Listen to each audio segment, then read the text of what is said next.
Ladies and gentlemen, I'm Ostarius, but you can call me Osti, and welcome back for more The Great Ace Attorney. We... let me check history. We found out that... Okay, let's do a small review of the case.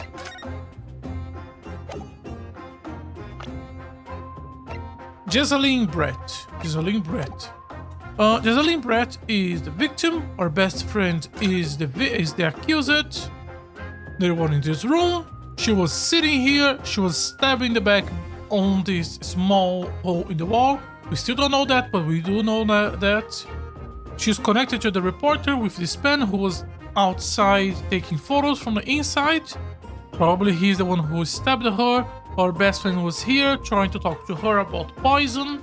The poison was not found in the knife, which makes sense, so the reporter wouldn't have the poison. She has the poison is probably inside the pen. Or maybe in the wine. I do not know what this wine is doing here. The music is not making a lot of dramatic sense. But I guess because we are talking to the reporter, who is more of a comedy character, even though he's the killer. The pen, the knife, culprit, victim, true culprit. Okay. And then history. Explainers, the employee. Okay, we found out he is connected to her by the pen. No order, explain yourself, witness. So this is how the Might Superior Court works. Using coercive tactics to have well-meaning citizens reveal harmless secrets. I have used nothing but honest tactics. Alright then, fine. I won't try to hide anymore. Yes, not long before the grim tragedy unfolded, I, a show you news reporter on behalf of the public, conducted an interview with the English woman. An interview? You never mentioned this before. When exactly was this? As I said, it was before the evil little student girl showed her face in the hunt. It couldn't have lasted more than 2 or 3 minutes, that's all. It was just a brief exchange. But it comes to nothing. As many memoists says, the people don't pay their dues for unworthy news. I hate this word. I hate how difficult it is for me to pronounce this shit. Many memoists. However insignificant you deem it to be, this court cannot overlook the meeting between yourselves and the victim. You will testify now under oath about the precise nature of this meeting and what transpired. Got it? Yeah, alright, but... on one condition. Condition. In all good conscience, I couldn't speak out alone about this. You need to call back the earliest witness, Suzuki Natsume-san. Suzuki-san? Oh yes, according to my notes here, that man has a secret of his own. And brace yourselves, because it's not a harmless one, it's big. What? Minimoy states that one secret is every other man's front page story. Very well, I will grant your witness request in this instance. Officer, summons the earlier witness back to the stand. Suzuki-san is hiding something.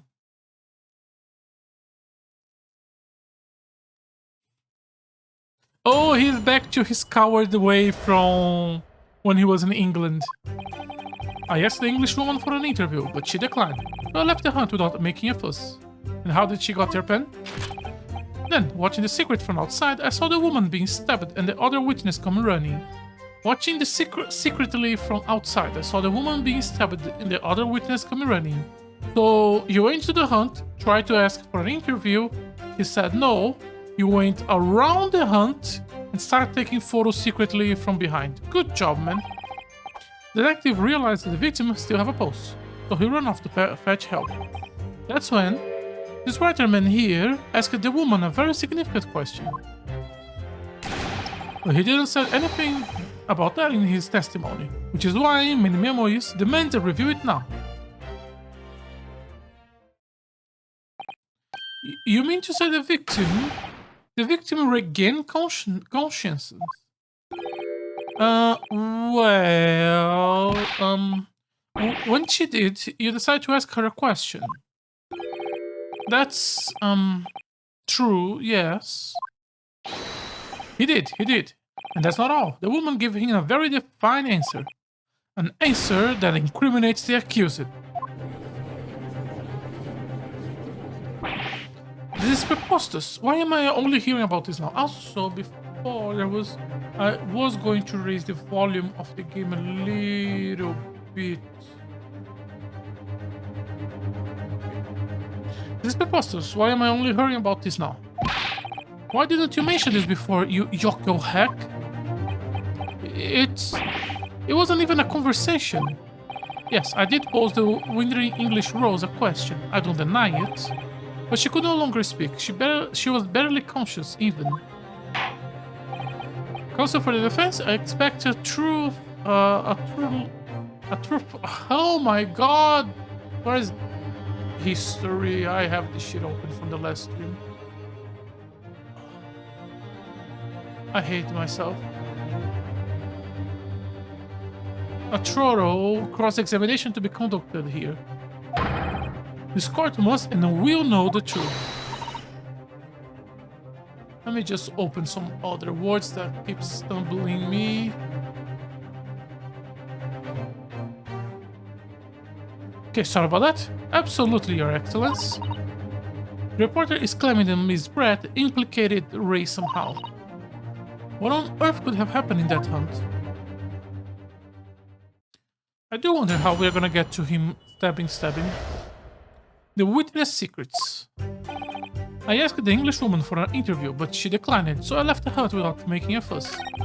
Then, watching secretly from outside, I saw the woman being stabbed, and the other witnesses coming running. The detective realized the victim still had a pulse, so he ran off to fetch help. That's when this writer man here asked the woman a very significant question.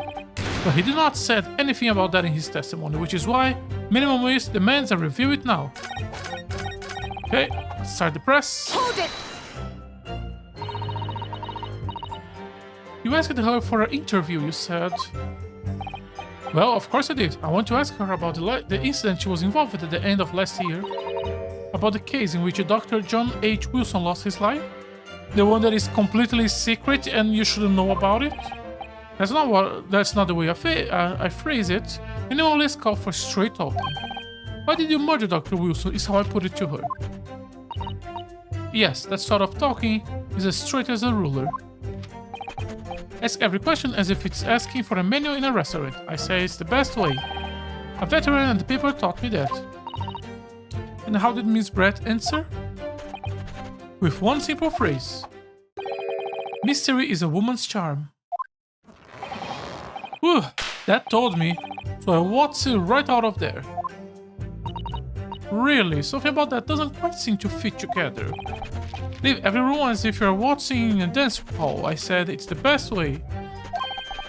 A veteran at the paper taught me that. So how did she got your pen? Then, watching secretly from the outside, I saw the woman being stabbed and the other victims coming running. Hold it! That was very persistent of you, consider that Miss Brett have just turned you away. Persistence wins the prize. Any memoist will tell you that. Let them think you have left, and just when they lower their guard, that's when you scoop in for the scoop, by taking photos secretly from behind. And the fruits of your labor are all too apparent in this telling photograph. So I'm sure the young Yoko student would rather not be reminded of this damning evidence. Actually, it's thanks to that photograph that we managed to identify this witness. And now that you have found me, I will tell you whatever you want to know. I got nothing to hide. I'm sure. Please do go ahead, witness. The court is eager to hear what you have to say. Try to stop me? There's a story to tell here and I'm gonna tell it. Try to stop me? Ah, okay. That's it. The detective realized that the victim still have a pulse, so he ran off to fetch help. Hold it! And so Dixon remained behind the hunt. That's right, yep. Our outer friend here.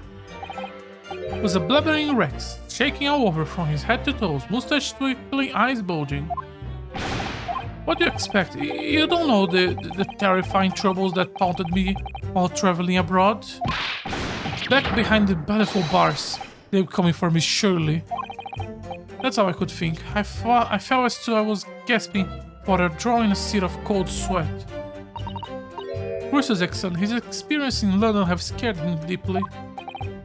As the world seems to closing around me, I quietly recited a prayer to Amida Buddha. Eternal emptiness, empty eternity. The end is coming for me, surely. No sutras are to resound in my courtroom, please. And now we come to the crucial part. That's when it happened. That's when this writer man asked the woman a very significant question. Hold it!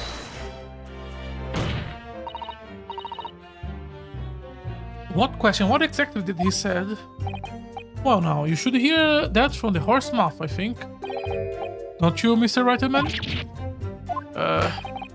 Out with it, you yonkle heck. What did you say to her? What did you say to the dying English woman? Well, in truth, I've been catching crabs at the water edge and building castles in the sand, you see. Well, the seaside is a place to be at leisure, I suppose, even for a grown man. But then, all of a sudden, for a little beach hunt, a young girl panic-stricken cries for help pierced the air. Pray. I ran up to the beach to see what happened, to find the defendant leaning over the collapsed victim. As soon as Inspector Hosonaga saw Miss Brett on the ground, he sprinted off to get help. And then, just a moment later, I heard a faint moan. A moan from the dead English woman. I nearly jumped out of my skin. But what did you ask her, Suzuki-san? I asked her, who did this to you? Don't protect this any longer. How did the woman respond? She didn't. She said nothing respond. But... when instead you answer the questions asked of you unambiguously.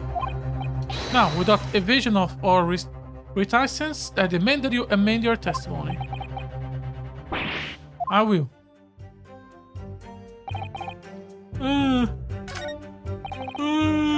Okay. I asked her who did this, she never replied. She just lifted a trembling finger and pointed in the direction of the defendant. Did she point in the direction of the defendant? Or did she point behind her? Okay, so let's do the double press. Hold it! So you try to find out who the culprit was. He who asks the question is a fool for a minute. He who does not remains a fool. He who does not remains a fool forever. And having been labeled a criminal twice during my time in Great Britain, I was quick to make up my mind. Better to be a fool for a minute than remain a fool in prison forever. However, you indicated that the victim failed to respond. Is that correct? I know why. I know why the Englishwoman said nothing. She was ignoring me because of my stoop and mustache, because I'm a Japanese. Oh dear, Suzuki-san has really developed a dislike for the English, it seems. Having read the report of his time in Great Britain, I can't say I'm surprised at his xenophobia. But the Englishwoman didn't ignore you at all. Did she, Mr. Writerman? Well, yeah, alright. She did respond in a matter of speaking, I suppose. She just lifted a trembling finger and pointed in the direction of the defendant. Hold it! His breath pointed a finger at the defendant. Suzuki-san, is that really true? It's not easy to stand here and say this, but when we first entered the beach hut, the Englishwoman was spread on the floor before us. The student girl is standing on the far side of her. From this position, how did she point behind? Like she would lift her left arm behind her? Or just turn her hand, I guess. I'm just overcomplicating it. Spread on the floor before us, the Englishwoman standing on the far side.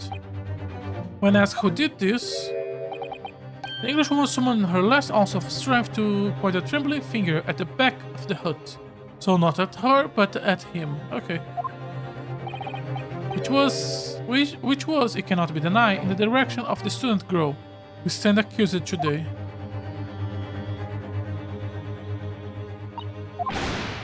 So Jackson, why on earth did you neglect to mention this in your original testimony?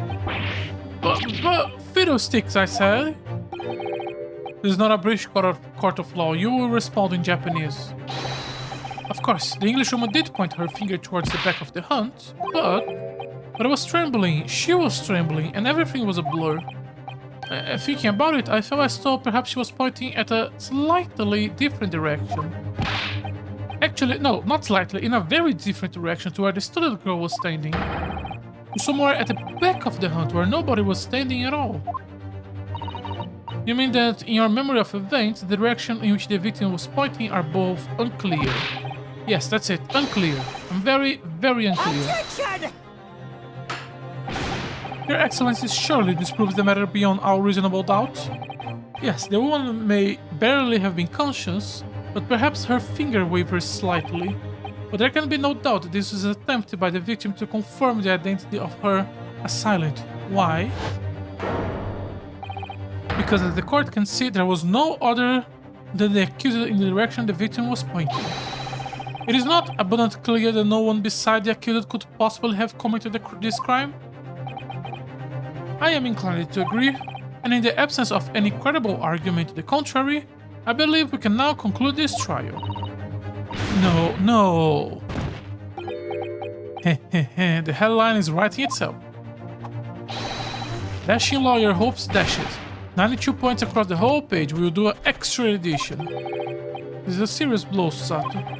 Unless we are able to identify the true culprit and substantiate our claim with evidence, the judge will give his ruling and the trial will be over.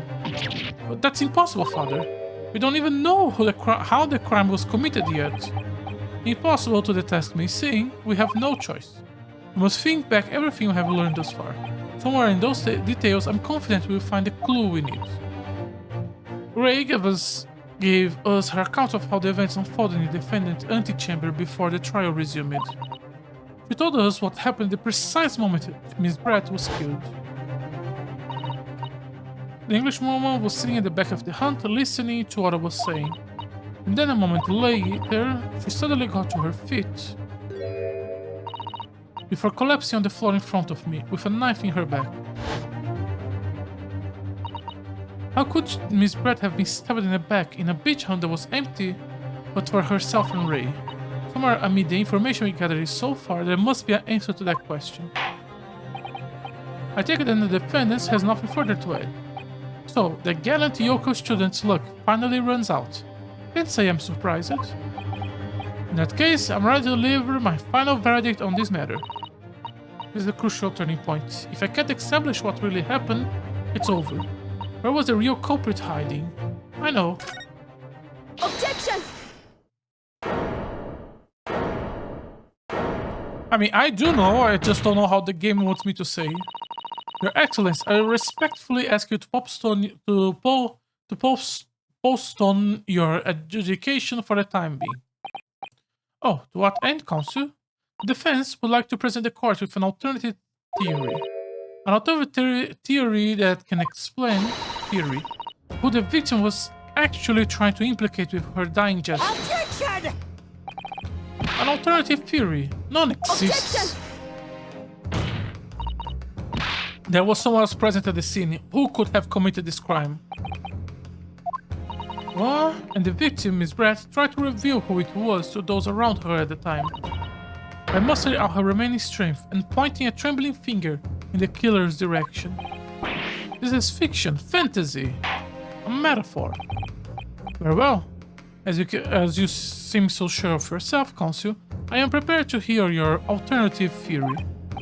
So, young Ryotaro Naruhodo? Yes, Your Excellency? You will present your latest fury to the court by means of this plan.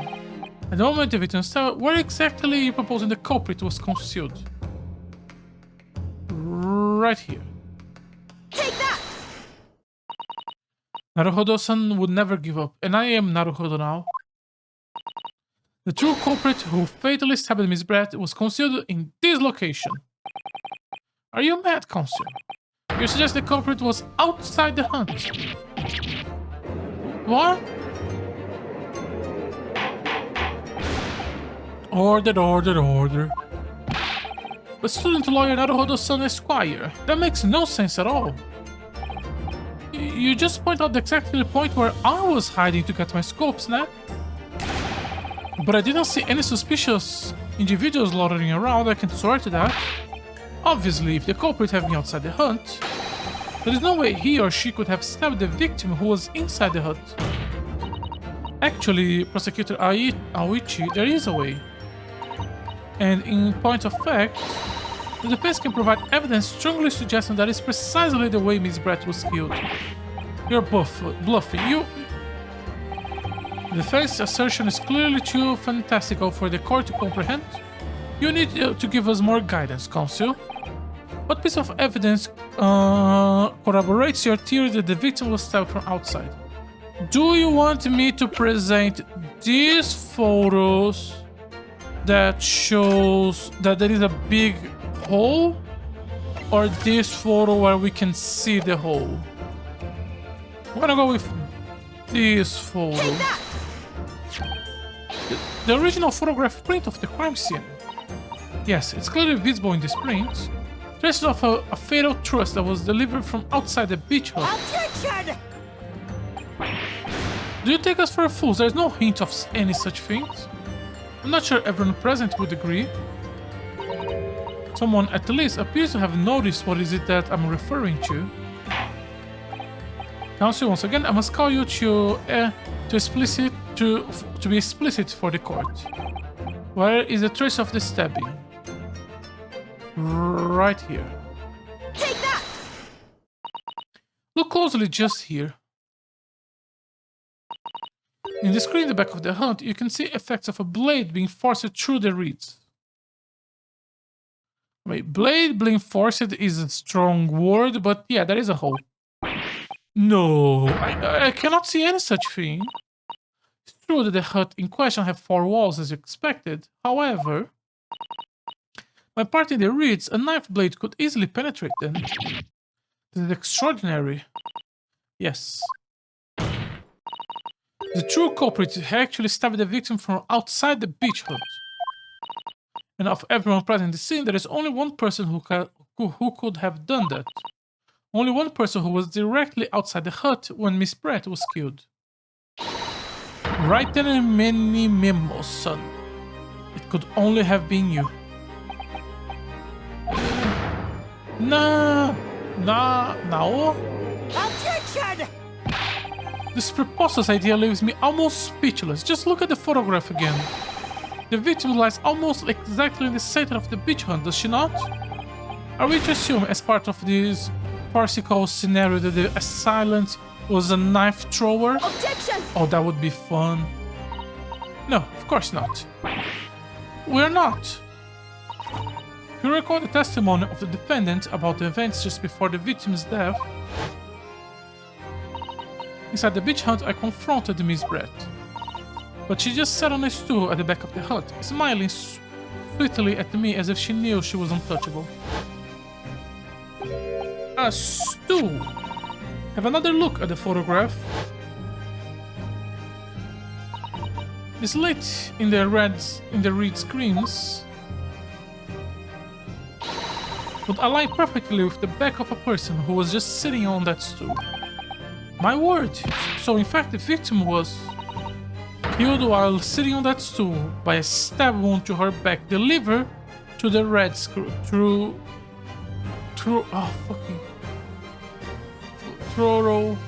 the reed screen. Hate this word. Having been attacked, Miss Brett rose to her feet instinctively. But then, unable to speak, she collapsed on the floor in the middle of the hut. before the defendant, Membami-san's appealed eyes.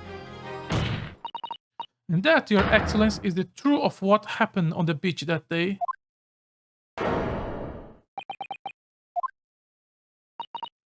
By your silence, Minimemo-san, I take it that you do not deny the charge? This is absurd. Are we just gonna end the tutorial here? Really? When the tutorial of the first game was like 4 fucking plot twists, 12 witnesses, the fucking meat. This is short. That's okay. It appears that we have tacit admission of guilt from the witness. Accordingly, this court has successfully established the truth of this matter, which means the defendant, Membami-san, is innocent of the crime. Oh, thank goodness. I finally made him cave. I must say, I've never been more proud. No, this cannot be. The Aoichi clan can't. What of my girl? My girl of hope? Nah, there is the... Come on, bring that twist. It was an apparition. I cannot accept this. I won't. I see no reason to continue for the continuance of this trial. I would therefore... Okay, let's start the second act. Well, this is all very convenient, sorry. This is how the highest court of our mighty empire delivers justice, is it? Suppressing well-meaning citizens' freedoms to speak and branding them as criminals. But we have established the victim was stabbed from outside the hut, so the reed screams walls. And no one but you was in place at the time to have his hand on the hilt of the blade. It's perfectly logical deduction. So, your argument hinges on the location of whoever stabbed the Englishwoman, does it? Well, it seems a little irrelevant now. Irrelevant. Where she was stabbed and how she was stabbed. It does not matter. I mean, whenever she was stabbed at all makes no difference if you think about it. After all, this trial already showed the whole thing hinges on something else. The poison? What are you talking about? Brace yourself, little man. I'm talking about the fact that everything changed. Because of the dirt you dug up. What? Enough obscurity. Explain yourself, weakness. What is there to explain? I'm talking about the poison, of course. The poison. Let's ask the professor for a comment on the situation, shall we? I understand that a deadly poison you were developing was stolen from your lab, correct? And it's been shown that this poison was administered to the victim, Miss Brett. Is that alright? Is that right? That is correct. The unusual constriction of the victim's pupils are a sure sign that this particular poison was used. I see. So, presumably that means that the victim already had poison in her body before she was stabbed. Given her pupils were clearly constricted, it seems highly likely, yes. If she had been dead already, the poison could not have circulated in her blood.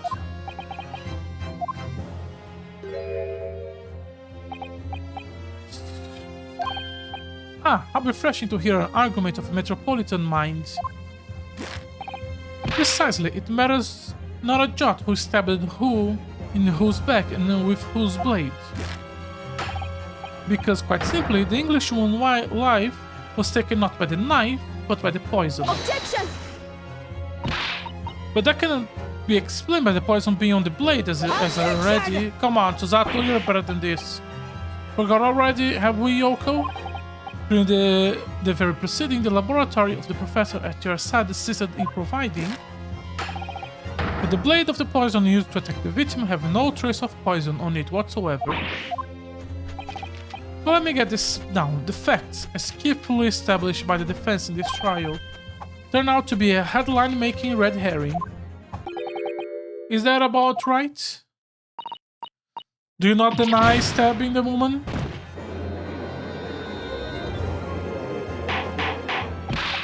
Order, order, order. Why does this... Okay, so... Again, I am on the idea that he is an Imperial killer sent to silence her. And so he used the pen to inject poison into her. Then went around, waited until someone else was in the hunt. Stabbed her to create a fake crime scene. Not a fake, but a cover crime scene. And then took a photo of her. Just so he could have spare goat. Spare goat? No. Nothing like that. Order, order, order. Where does this leave us? How in this case did the poison enter the victim's body? There is an undeniable obvious answer to that. The lady most likely imbibed. I believe this means drink it or consume it. I just don't know this word.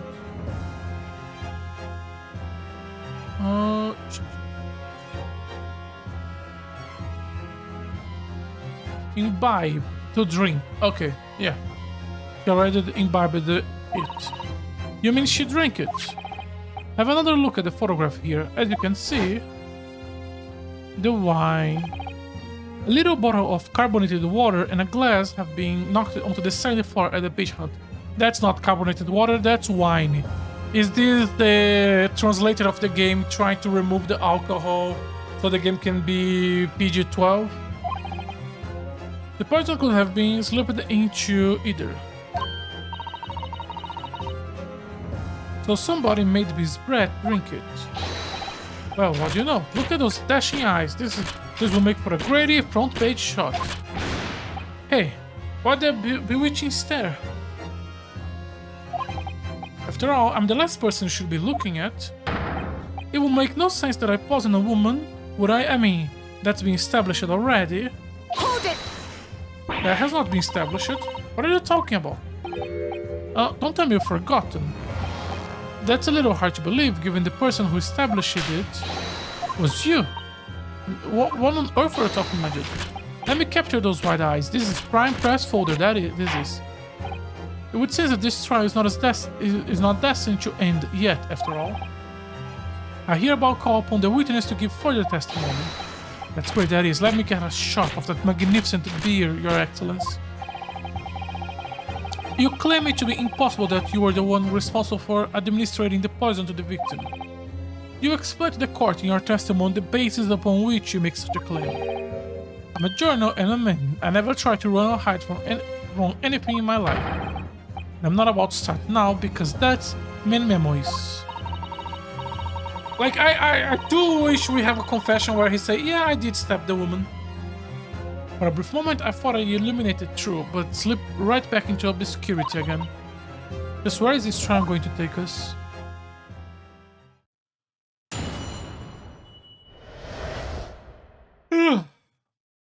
Complete innocence. Oh yes, I stabbed the English woman, and that is the very fact that proves I'm innocent. Because why would I have bothered to stab the woman if I already poisoned her? That's our argument. When I heard a student girl and that pompous English murderer arguing he got my goat, the court weren't going to punish Brett for what she did, someone else would have to see justice done. I thought she was a bitch, so I just stabbed her, and that's my defense. I didn't poison her because I already tried to kill her once. So you admit it then. And everything happened as I described it. That you were the one who stabbed Miss Brett in the back through the red screen. Sorry. You can blame this miserable country of ours. A country that bows to the pressure of foreign powers and let murderers walk free. What kind of future can a true country like that have? That is why I did it. I did what our pathetic leaders didn't have the guts to do. Slap bang in the middle of the charming woman's back. I plunged the blade of sweet justice right in there. Still a crime. Attempt to murder is still a crime. As someone who spent his life saying the truth is told, I felt really awful about giving false information in my testimony before, but as it turns out, there was someone else who had a need for the victim and got her before me. That's right, you guess it. The pretty little student girl. Now, there is a woman after my own heart. You're implicating Ray again. She's the one who gave the poison to the English woman and ended her beautiful existence. And surely, snap, this journal here is off the hook. For attempted murder. The argument is sound, certainly, is it? If the witness have administered the poison himself, he need only to have waited for it to take effect. Subsequently, stabbing the victim in the back would have been entirely nonsensical, no it wouldn't. And therefore, this report should have enough to do with the poisoning. Yes, it's all quite logical. That's right, it is. Logical and true. I'm glad you have all seen the light. Justice at least. At last. This is unbelievable. And after I made so much progress in proving his guilt, is he going to get away with it now?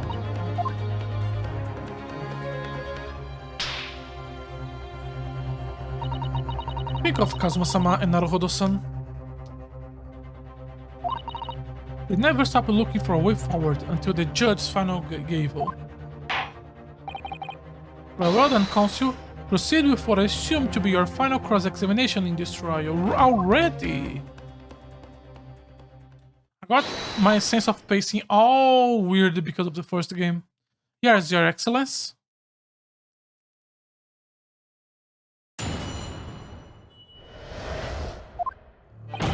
Oh yes, I stabbed the English woman, and that is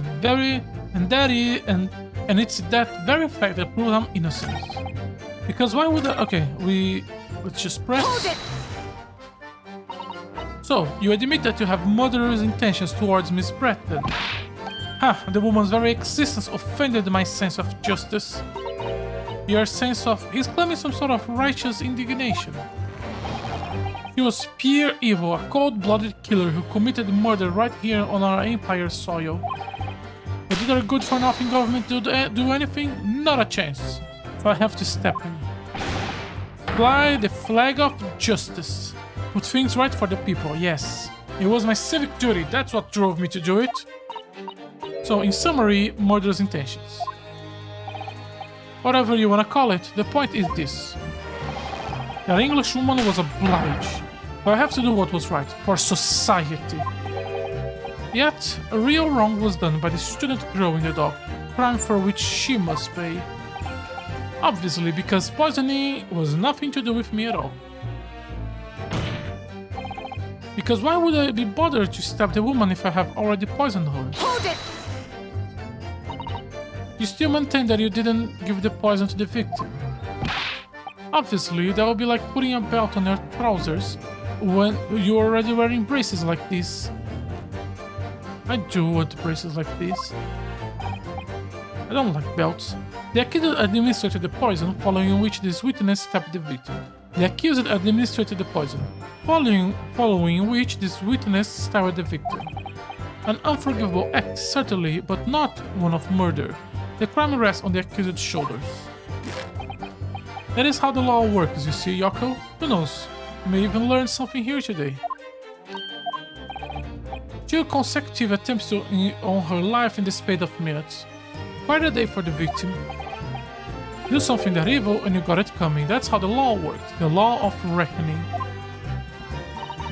That's not the kind of law this court upholds. You reiterate why you were compelled to stab the victim then, witness?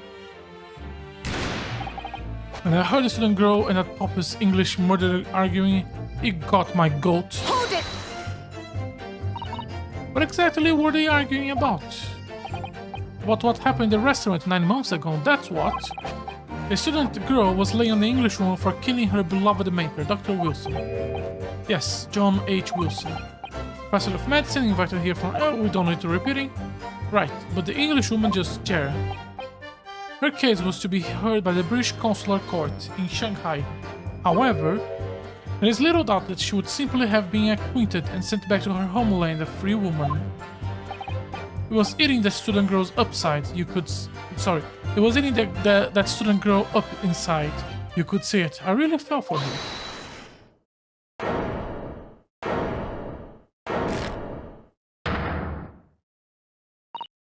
I cannot.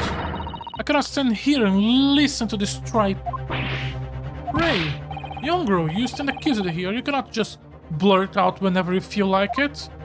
Yeah, this is a very serious courtroom with very established rules that must be followed to the letter. You cannot, sorry, but I'm in the middle of some very important testimony here. Just keep quiet and listen. But this awful man is making all this up. It's not the police, you have to make them listen. Return to the dock at once, my son. We are in the middle of a cross-examination. Your Excellency, please, I implore you. The journalist is clearly not a trustworthy witness. Exactly, he is filthy, rotten, black-hearted, bigoted, dirty, great Pippington. Whoa, take it easy there. I just tried to stab a woman. Come on. Please, I really think the court should hear what the defendant has to say. Your Excellency, I see no need whatsoever to entertain these accused remarks. I will grant the request of the defense. But Your Excellency, we have a guy who was stabbing the woman. Why can't we just hear his words and nothing else? This is likely to be the final cross-examination of these proceedings. As such, I believe it will be ill-advised to stifle the defendant's obvious concerns. So, while recognizing this controversy's regular protocol, I hereby command the defendant to speak. Thank you so much, Your Excellency. It was nothing to do with Dr. Wilson. We were discussing the stolen poison.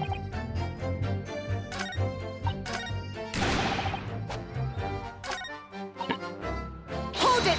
Only this was added. The stolen poison that killed the victim, you mean? I suspect her of being the one who stole it. I mean, just think about how she killed Dr. Wilson. That's true. Additionally, Miss Brett certainly have knowledge of the new poison. But it surely would be no easy task to steal a highly secret toxin being developed by the government. Indeed, our visitors to the laboratory are thoroughly searched when they leave. Even if a thief managed to avoid being seen by myself or a colleague, getting the poison would be very difficult. That's true, I pestered Professor Mikotoba until he agreed to show me the poison when I visited his laboratory. But as I left, I was searched from top to tail. Miss Brett rather bluntly reviewed the existence of the toxin we have been developing, you see. And since Soseki-san expressed such interest in it, I felt unable to refuse. Obviously, I gave nothing away other than the fact it was an extremely potent substance. I'm very ashamed of myself, it's just that I have a singularly terrible experience with a deadly poison. I wanted to look my old enemy in the eyes, surely you can understand that? To find if my suspicions were true, I confronted Miss Brett about the poison. I told her that if there were to be an incident involving it somehow, it wouldn't just be the university, the military will be dragged into it, the whole government even, it will be a complete disaster. How did Miss Brett respond to your concerns? She just curled those beautiful lips of her and said she didn't know the first thing about it, in English actually. Oh yes, Minimemo-san, one small question if you don't mind. I do mind, can't you see I'm busy? Clearly, you outside of the beach hut, listening in while the defendant and Miss Brett were conversing. Presumably then, it was you who wrote this article about what you just heard? Exclusive. Deadly poison stolen from Yumei Medical Research Laboratory. The story was published in this morning edition of Shoyu News. The details are too accurate for it to have been written by anyone else. Sorry, I don't know what you're talking about. Yes, look at this, the entire article. It's almost what I said to Miss Brett, word for word. Well, Minimo-san, as a journal and as a citizen of a free country, I don't have to review my sources. That's the founding principle of Minimoism. Father clearly right about this. The reporter did write that article and base it on whatever he overheard from outside the hut. that's what it was all about. You were trying to cover up the fact you were listening in. That's why you came up with that stinking story about me arguing with her.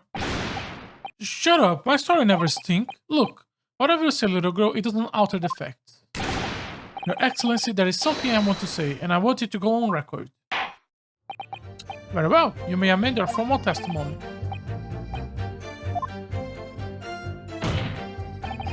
The point is, if you poison someone, there will be no reason to go and stab the person as well. Hold it! Perhaps you doubt the efficacy of the poison and sought to make sure the victim would die? That's horse dung. What? That would be like pouring pepper on your Chinese ramen before you even taste it, completely recklessly. Although, it might surprise you to learn that I'm a bit of an impetuous pepper power as it happened. Once the victim have taken the poison, she would have been only minutes away from death. And yet, this man then proceeded to stab her in the back as well. There has to be a good reason for that. If it was a reporter who gave the poison to Miss Brett, then clearly must have done that prior to Ray entering the hut. Yes, that's undeniable. But between him leaving the hut and the victim being stabbed, there was one very crucial change in the situation. What? The reporter overheard a conversation between Ray and the Englishwoman. That's it. That's when Minnemomo-san first found out exactly the nature of the poison he used. That could be the key here. If the victim have unwittingly taken poison, the reporter have no reason to stab.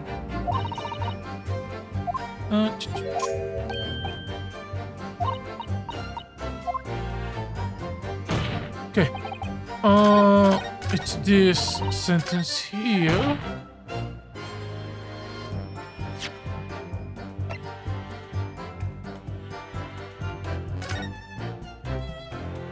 Deadly poison. Mouth for wounds. Current undetected. Occurs in minutes. Does always suggest a toxin. What?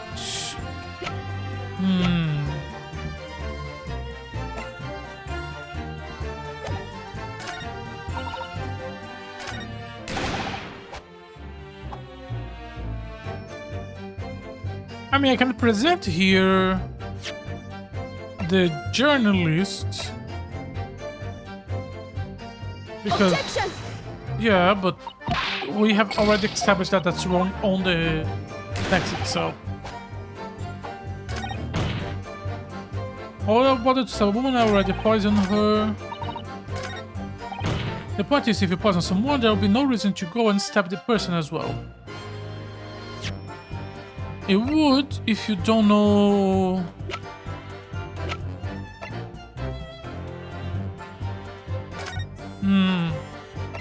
What direction do I want to go with?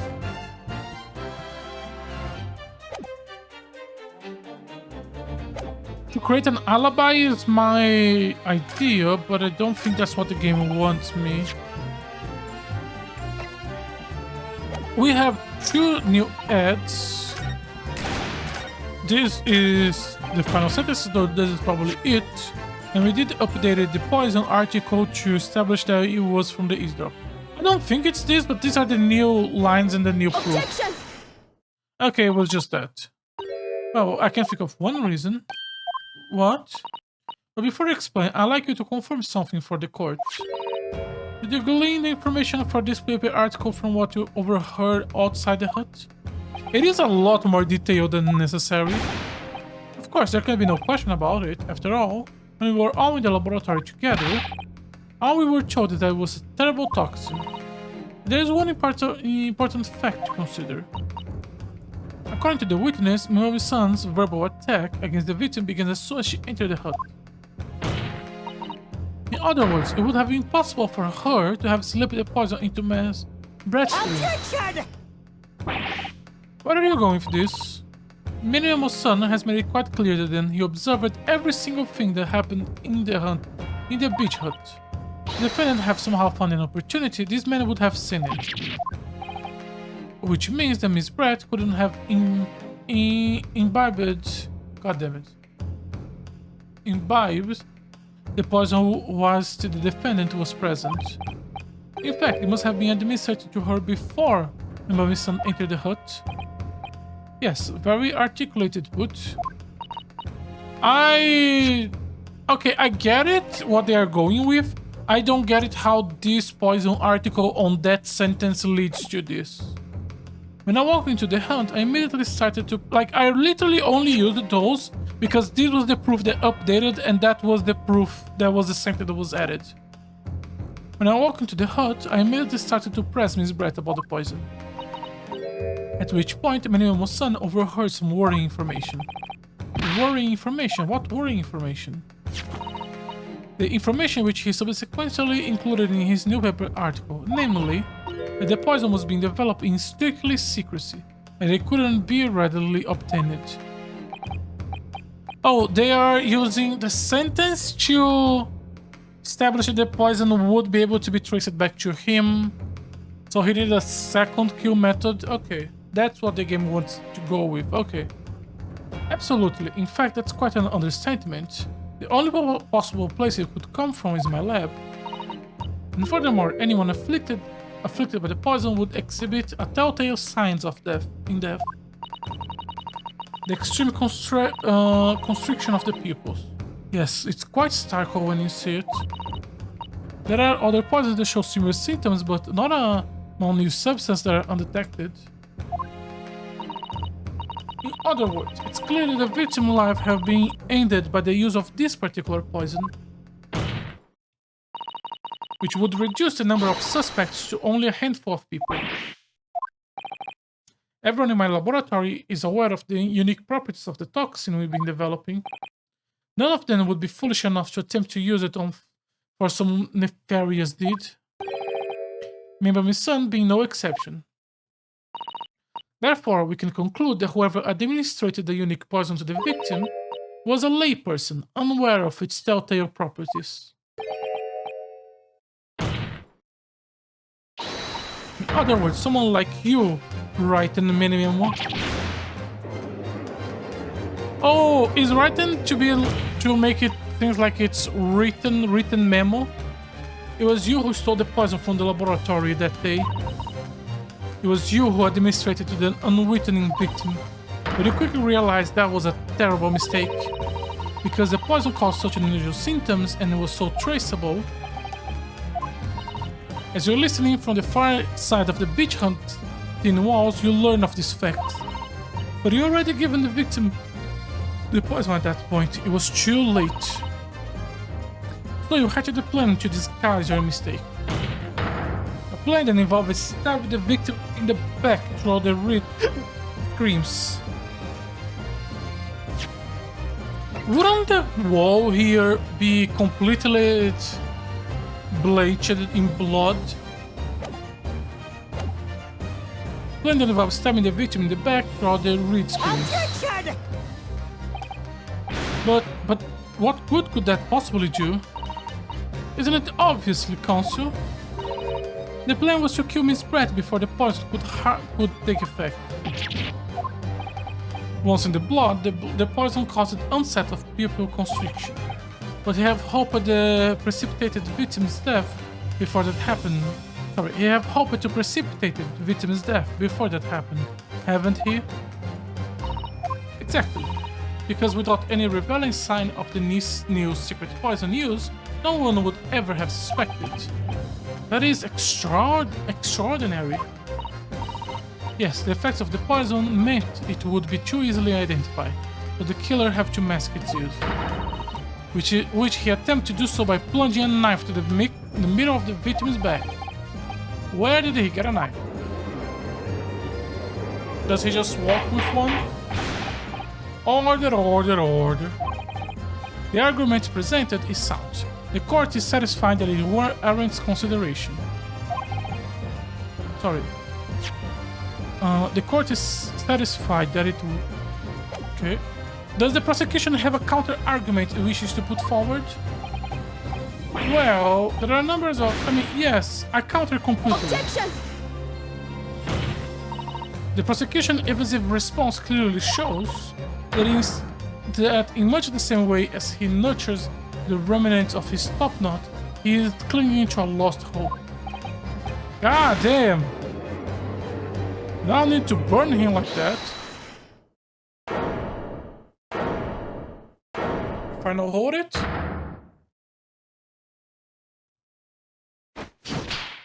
Nice! You pathetic, useless, fallen samurai. Fallen? Who are you calling fallen? My bird? I don't need a counter argument. What are you talking about? It should be blatantly obvious. I stole the poison, you say, gave it to the victim, you say, stabbed her, you say. Lots of fine theories. But I don't need a counter argument because you don't have an argument yourself. Where is your evidence? Yes, you make it out sound so plausible, don't you? But without evidence, it means nothing. Whereas I base my news on facts. Facts? What do you mean? Explain yourself. I mean, what the professor said early in this trial. So here, in my many memos, every word, every slip of tongue, all noted. That's what sure news is famous for. It's the power of the printed word. There will be no easier task to steal a highly secret toxin in the envelope. Indeed. Okay, so we are going to talk about how he stole the poison, which is from the pen. The pen. Yeah. How is that, Ben? Blew the story wide open? See, I, write in many memo, a mere reporter from Shoyo News, couldn't possibly have stolen that poison from Professor Lab.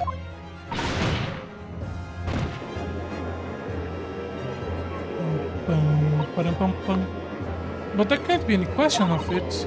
He must have stolen that poison that day. He stole it and used it to kill.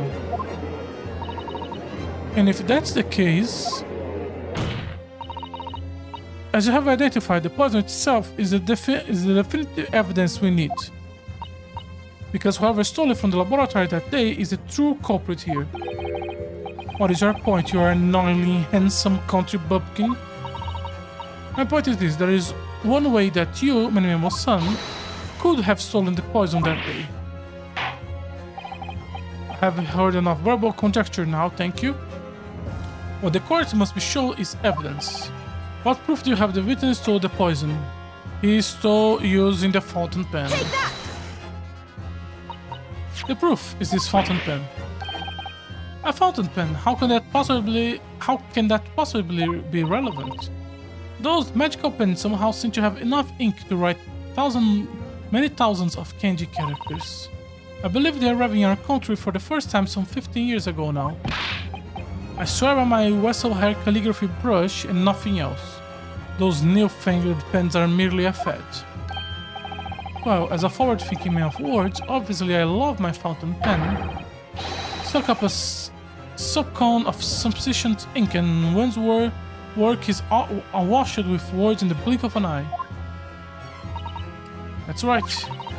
Fountain pens have a small reservoir in the barrel, into which ink is sucked up through a nib of the pen in order to write with later. What does all this talking of sucking up ink have? It's just as possible it has sunk up ink into the reservoir. It's also possible to eject it throughout the nib again, of course. My words, can this really be? Well, Menemomo-san, when you saw the deadly poison before your eyes in the laboratory that day, you used your fountain pen, your very lifeblood, to steal some of it, didn't you? By siphoning the poison through the nib into the pen's reservoir. Objection! More absurdity, that never happened. True, we have heard there are procedures in place to prevent thieves like this from laboratory. But would anyone have thought to look inside a fountain pen of all places? No, I'm a little ashamed to say, how did he got alone enough without anyone looking for him to be able to actually do that? That for the fear of offending our guests, such a detailed search would not have been conducted. Now this is quite startling, I must say. I remind the court that this pen was found in the clutches of the victim when she died. In other words, it was dropped at the scene of the crime. Sorry, at the scene of the crime by the Menemosan. So the crucial question is, when exactly was this pen dropped? Are you suggesting the natural conclusion is that in her haste to act whilst the victim was distracted for a moment, you dropped the pen after you emptied the poison from it into her glass? Objection! There could be any number of alternative explanations. For example, the witness could have been using his pen to write down details of his conversation with the victim, and when shocked by one of her outrageous answers, the pen fell from his quivering hand. Objection! No, that cannot be. If it was, how did you explain why the pen was devoid of ink? What? As you can see for yourself who examine the evidence, there would appear to be no ink present in the reservoir. What newspaper reporter goes to interview someone with nothing in his pen? No, the pen was dropped after the poison that filled its reservoir have been emptied into the victim's glass. Witness, what do you say in your defense?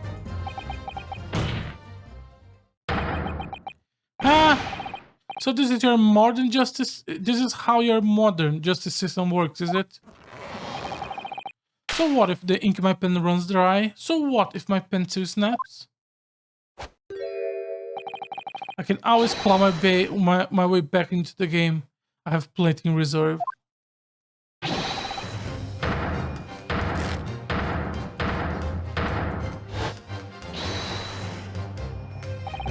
You claim I sucked the poison up into my pen.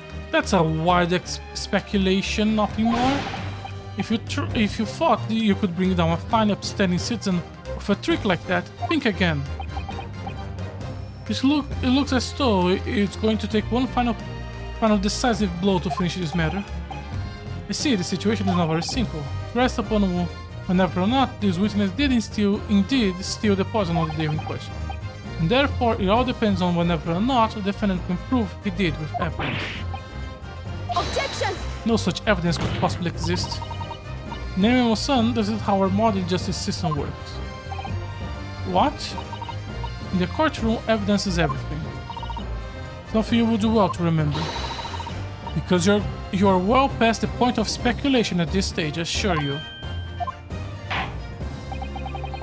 Very well then, I call upon the defense to present the aforementioned evidence.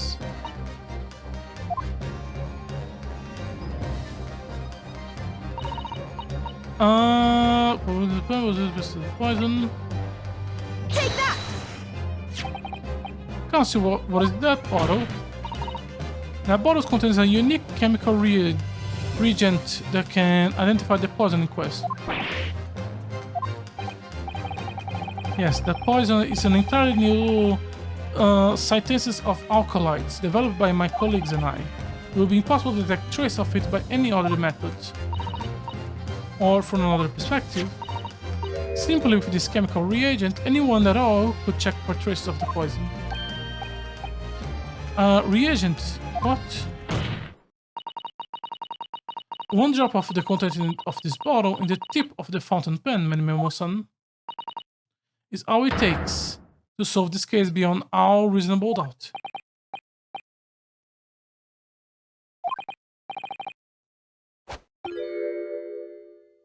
You cannot. I will not.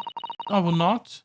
Your crime is bad enough, but at least know when to admit defeat. Your Excellence, the defense requests permission to carry out the test on the fountain pen at once.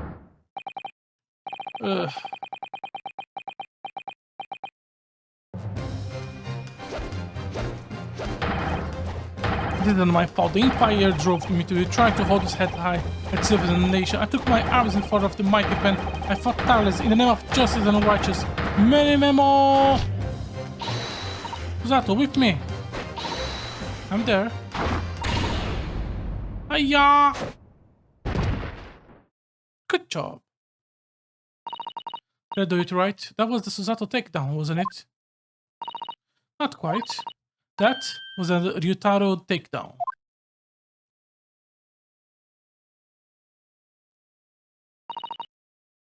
The instant the first drop of the reagent touched the nib of the fountain pen, it was clear to everyone present.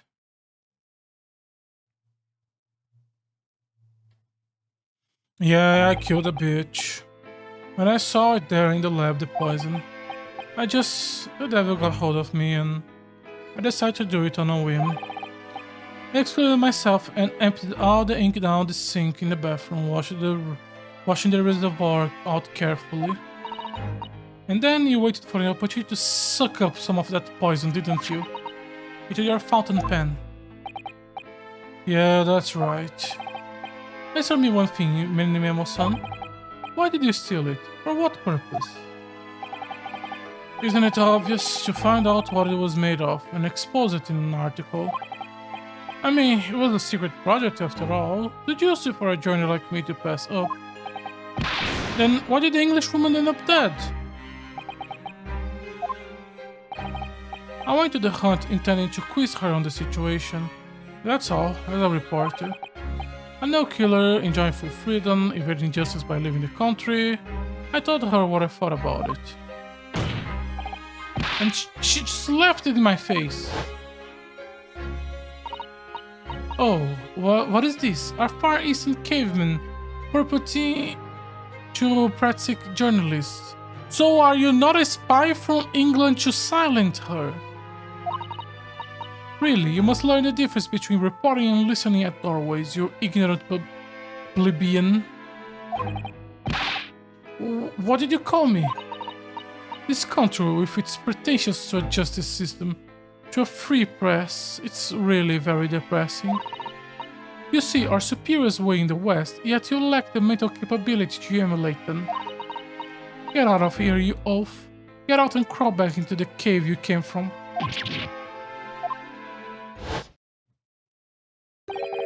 That's when I remember about the deadly poison I happened to have in my pen at the time. What a terrible tale. In my head, I knew I should just get out of there as quickly as possible, but I couldn't. I couldn't let her get away with what she's done, and she clearly have no remorse at all. I suppose it was my journey spirit, getting all fired up.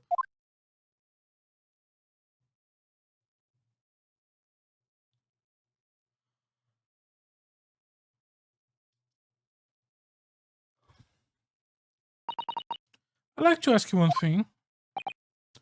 Yes, you often talk about justice. But surely, as a journalist, you could have used other means to deliver the justice you saw. There is no justice in the press. Sorry? After the trial 9 months ago, I kept digging and digging to find out what happened in that courtroom. And finally, I discovered the truth. It was a cover-up, that's what it was. A cover-up, what do you mean? I will remind you of your position, witness. Be careful what you say. Oh, come on, doesn't it strike you as strange? We are suddenly not allowed to convict a foreign national. Consular jurisdiction should never come into it. And yet, the puff Englishwoman was going to sail away into the sunset, a free woman. The only possible explanation is that behind the scenes, some deal have gone down between Britain and Japan. What sort of deal? I done my research, I dug up all the dirt, and it was all ready to be published. But you know what happened? The editor just stirred the article up. He came under pressure from the government, you mean? If our government is going to let criminals walk free, if they're going to crush the free press, then what choice do I have but to see justice is done myself? Let's not forget, Minimemo-san, that you committed a murder yourself and tried to lay the blame on the defendant's door. I'm sorry, but you're no better than just a Lee brat. What? The truth is, you have no right to talk about justice at all. I mean, he's a little bit better. She is a killer with no remorse. He also doesn't have remorse. She killed probably because her country asked her. He killed because he was extremely angry at the incompetence of his country. He is a little bit better, not that much, but he's a little bit better. I suppose. It appears that we have reached a conclusion in this trial at last. Counsel for the defense, Ryutaro Naruhodo. Oh, yes, sorry, Your Excellence. Just musing in a manly way here. Almost unbelievable that this is your first experience on the Supreme Court. It was an excellent performance. In truth, it very much reminded me of her cousin exploits. Oh, Ryunosuke, you mean? The way he handled the trial 9 months ago, and the way you handled this one, gives me hope that we are genuinely entering a new era of justice in this land. That's very flattering, Your Excellence. Hearing the defense you put forward today made me feel most keenly, that the future of our justice system will be forged by you and your contemporaries. Thank you. So, Prosecutor Aoichi, do you have any final thoughts? I'm gonna kill myself. Prosecutor Aoichi! I, Taketsuchi of the Aoichi, have been bested by a callous of not once, but twice. If there was any shred of my father's self left, it has withered and died here today. Gosh, your journey to cultural enlightenment sure took a while, didn't it? Silence. Oh, he's gonna cut his hair. Okay. Rather than living on shame, you cut his hair, right? I'll end it now with this blade. For that is a true path of Aochism. Aochism. One hopes that the only way in which he will be modeling himself after the witness.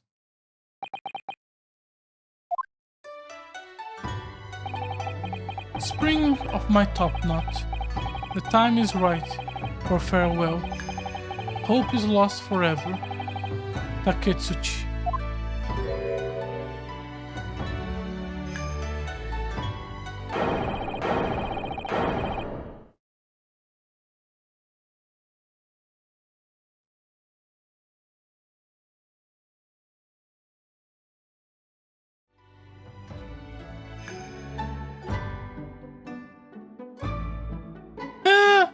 The brain.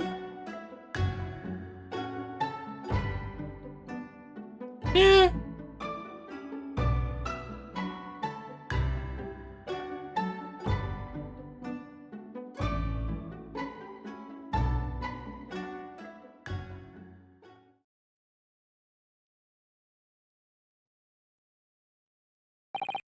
Now, in regards to the defendant, Rei Membami-san.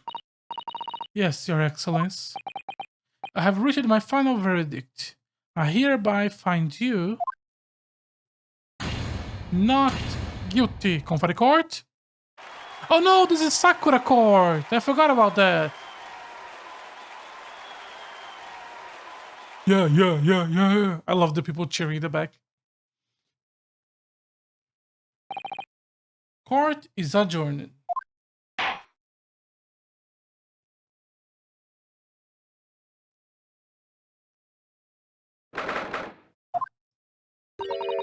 It's over.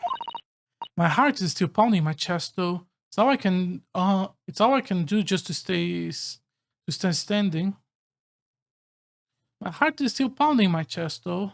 It's all I can do just to stay standing. Lawyers have such great responsibilities, such a great burden to bear. Don't they, Naruhodo-san? Susato!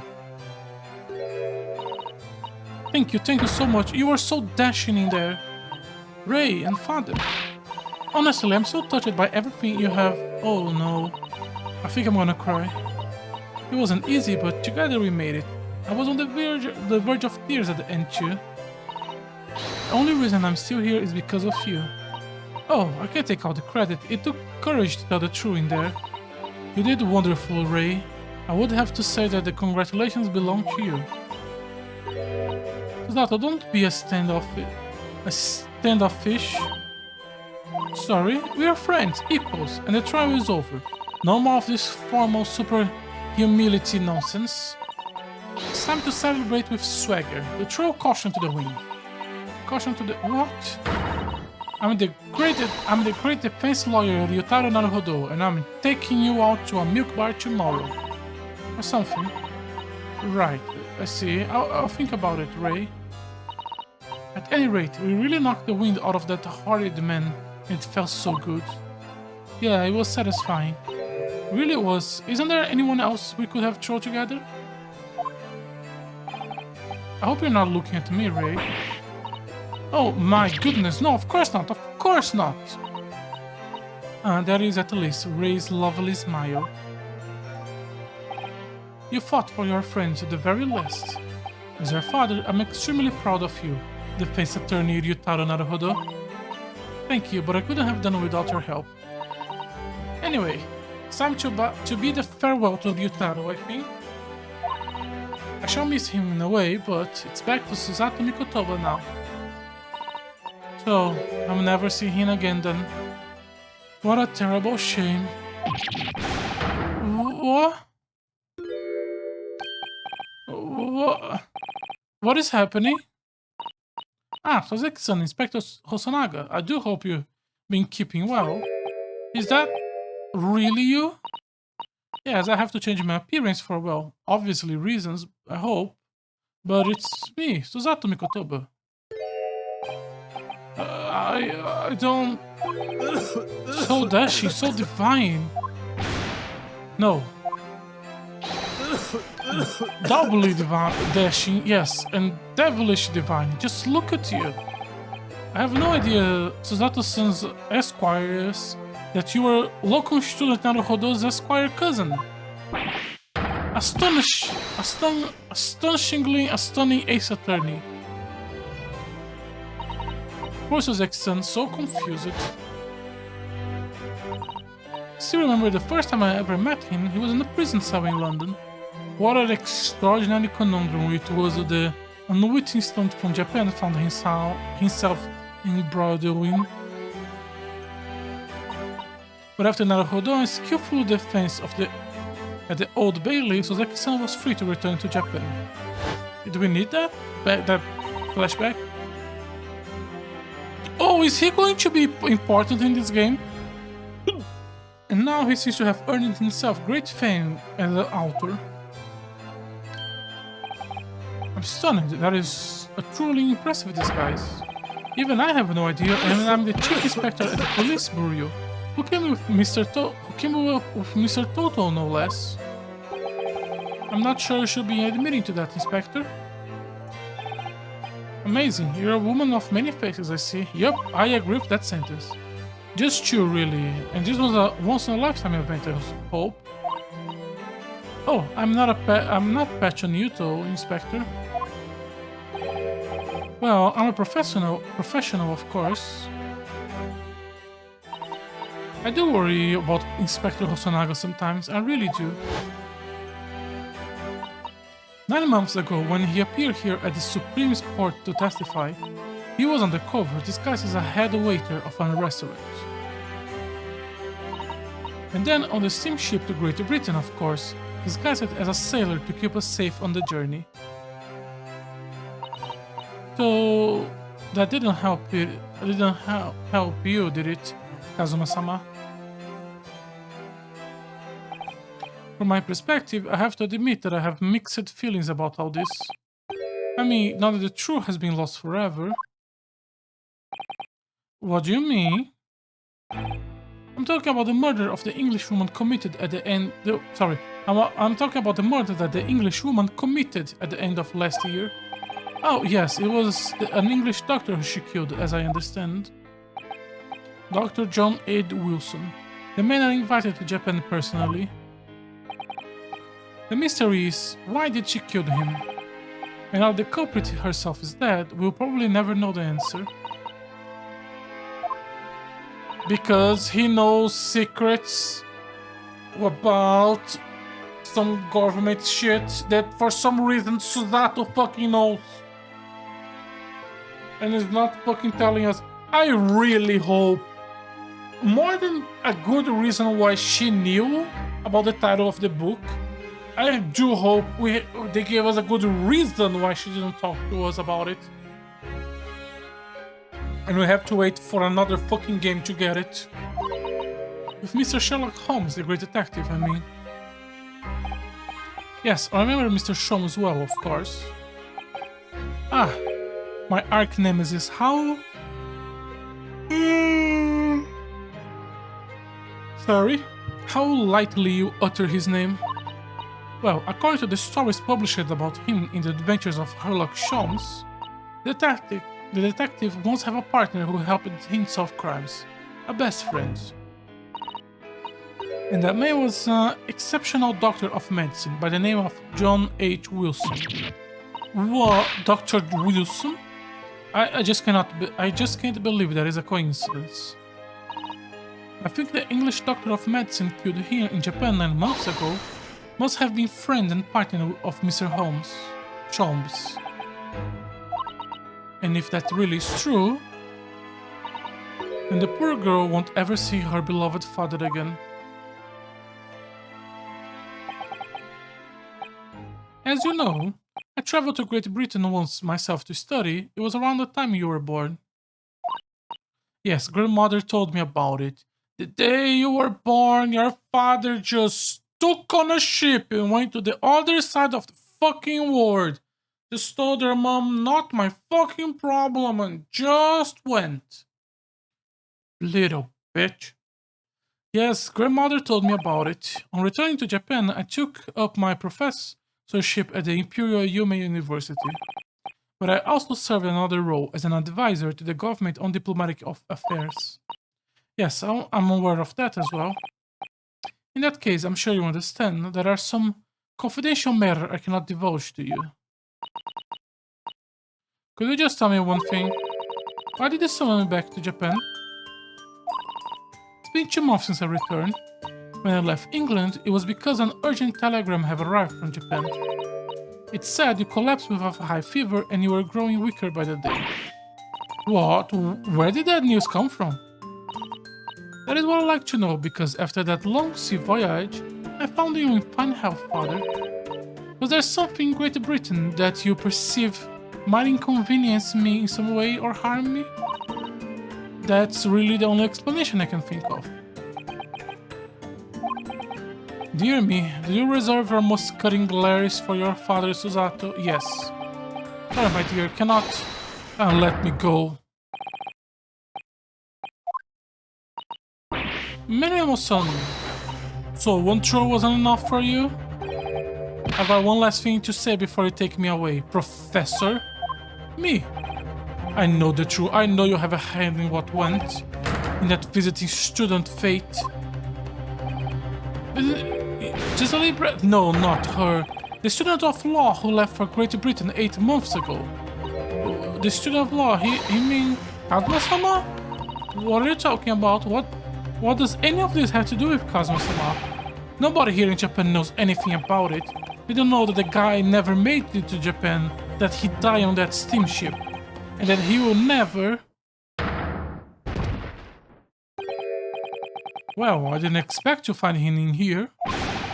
What were you officers playing at? Terrible sorry, Your Excellence. I was coming to tell you about the rickshaw. The rickshaw has arrived at Eugene, and it's a good job I can buy. Yes, thank you for dealing with him. I'll be there shortly. Oh, Your Excellence? The trial is over. I'm not Your Excellence anymore. Merely your father friends. Seishiro Jigoku. Now what are the jugs doing? So, you know how we know that the reason why Iris' father was killed by the English one was to hide secrets from government secrets? Well, the judge and her father know the fucking secrets. And he came here to hit on the reporter who was about to open his mouth and tell the secret to us. Because we cannot know the secrets. May I say that I saw you last. You seem to have taken a more dashing appearance. Susato, did you know all along from the start of the trial? Ha ha ha. A judge sees everything, Susato, and I know how much you know. We are watching you. I couldn't let you take the risk. If Seishiro here haven't known, then he'll recognize you. So I have a word in his ear beforehand, as an old friend. So Seishiro, shall we get out of here? Yes, having ruled on this case, we now have various diplomatic issues to address. Before you go, Father, sorry, my dear, we shall have to return to our earlier conversation at a later date. But well done, both of you. You did admirable. Bye-bye. Oh, thank you very much. What did you think of Seishiro's sling, huh? It's been a while since I sent a man flying like that. Also, what was the other secret?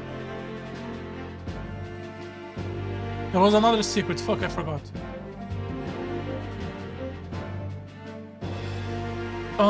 We still don't know how Susato knows the name of the fucking book.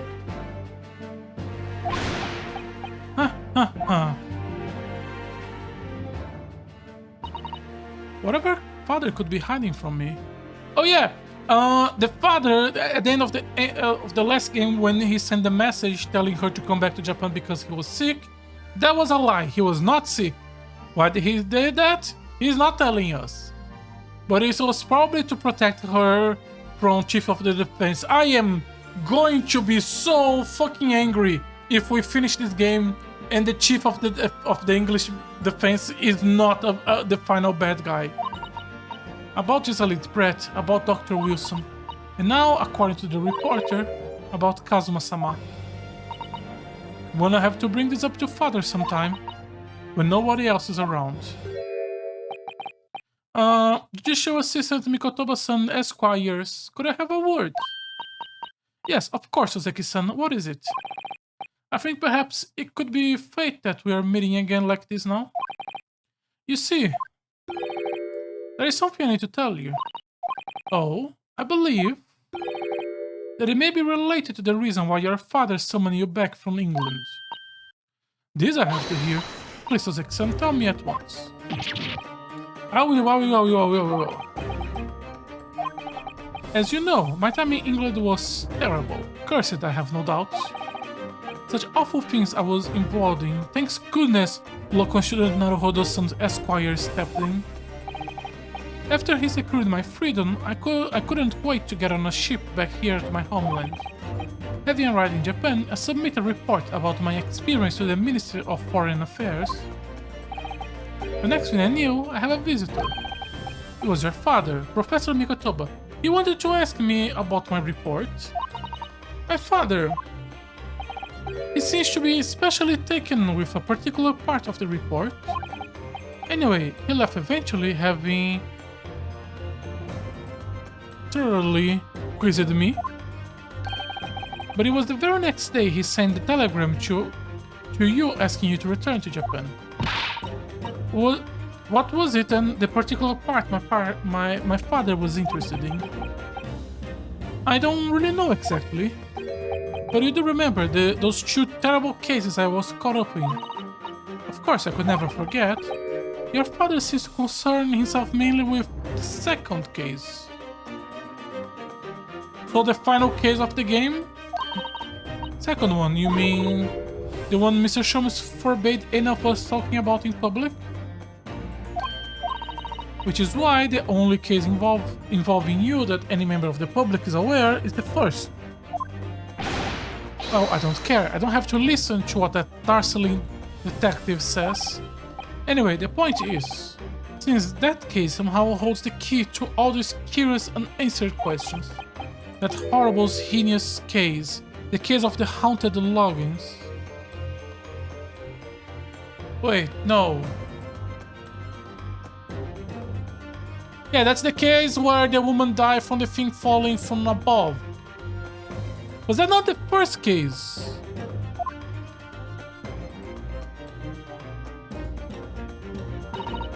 The case somehow caused my father to summon me urgently back to Japan. I thought the whole business was over, but it seems I was wrong.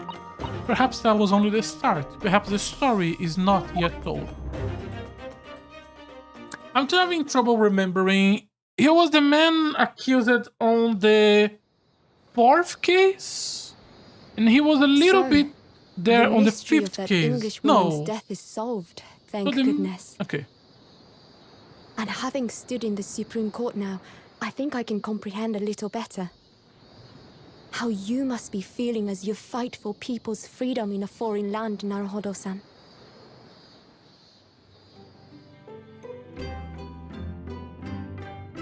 But actually, I'm writing to you today because of another matter. I met Soseki-san and we talked about that second case he was involved in. Father has said nothing to me, but I feel certain of it. That case holds the key to some great unsolved mystery. My notes on the case should still be in the office, tucked away at the back of the shelves on the left. Perhaps you might like to look over them again.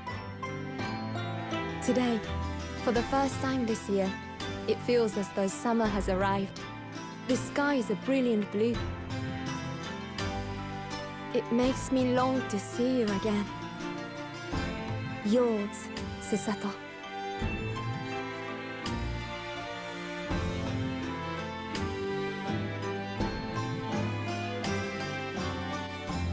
Okay, let me see if I can remember. First case of the first game was we being accused of killing the professor in the diner, but it was actually just Said.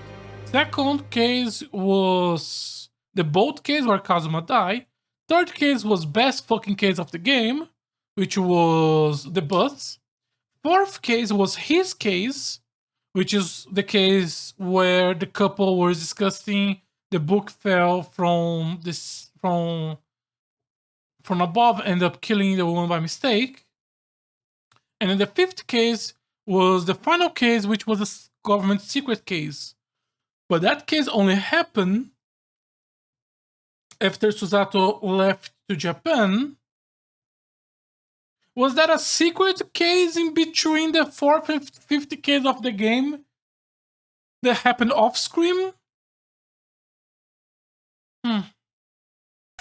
In which case, that's going to be the next case we're going to be playing? Question mark? Memories of a clouded kokoro. Maybe. Let me take a 1 minute break just to stretch myself and we can start the next case. There was one with the JoJo guy. Yeah, but the JoJo guy was the final one after Susato have returned to Japan. That was the last case, yes. Okay, let me... Since we are talking about that, let me just refresh myself. Yeah, the restaurant, boat, best case. This is his case, which was the Adventure of the Clouded Kokoro, which is where the thing, and then the final case. Yeah, so between these two, he was actually involved in a second case that the game didn't happen. I mean, the name does imply Adventure of the Clouded Kokoro, and Memories of a Clouded Kokoro. So yeah, I guess in between those two, he was before the 50 case of the first game. There was another case that happened off screen, and we are just shoving that in the middle now because now it's important. Okay, let me just take a minute to stretch myself, and we can start the second case. Okay, back. The memories of the Clouded Kokoro. No. Continue.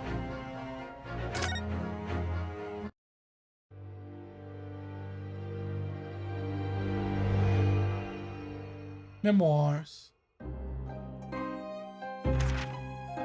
It was a ghastly tale of a winter's night. One of an invisible killer and a crime perpetrated on the pavement along Briar Road. As the victim lay at death's door, the mystery of just who had stabbed the young lady from behind had been resolved. But no sooner had my friend saved that Eastern Exchange student from his harrowing plight than in the dim, flickering shadows of gaslight did a second bizarre crime rend the stillness of that very night. I dare say most can still recall the sensational headlines of the day.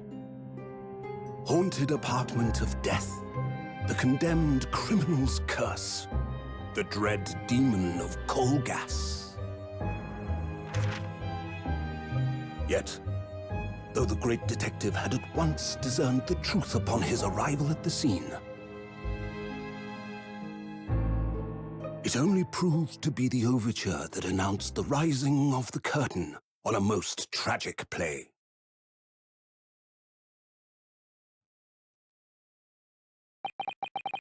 My name is Yunosuke Naruhodo. Okay, the moment...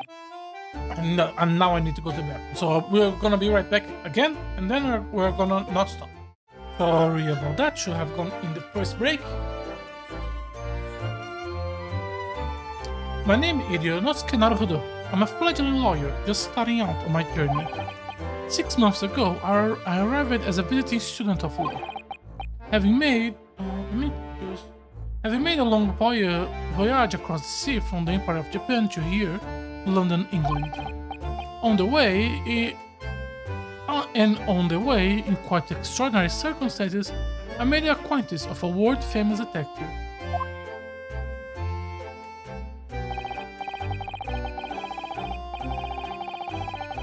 Currently, I reside in the attic of the detective owns logging, from where I run my legal consultancy of sorts. I have successfully defended a number of clients in Britain's highest court, the Old Bailey. But since a particularly grueling and unforgettable legal battle 4 months ago now, I haven't returned to the courtroom. In truth, I lost my right to return. But that epic trial was just one small part of an epic tale, a tale which was now about to awaken from slumber, thanks to a letter that arrived this morning from my homeland.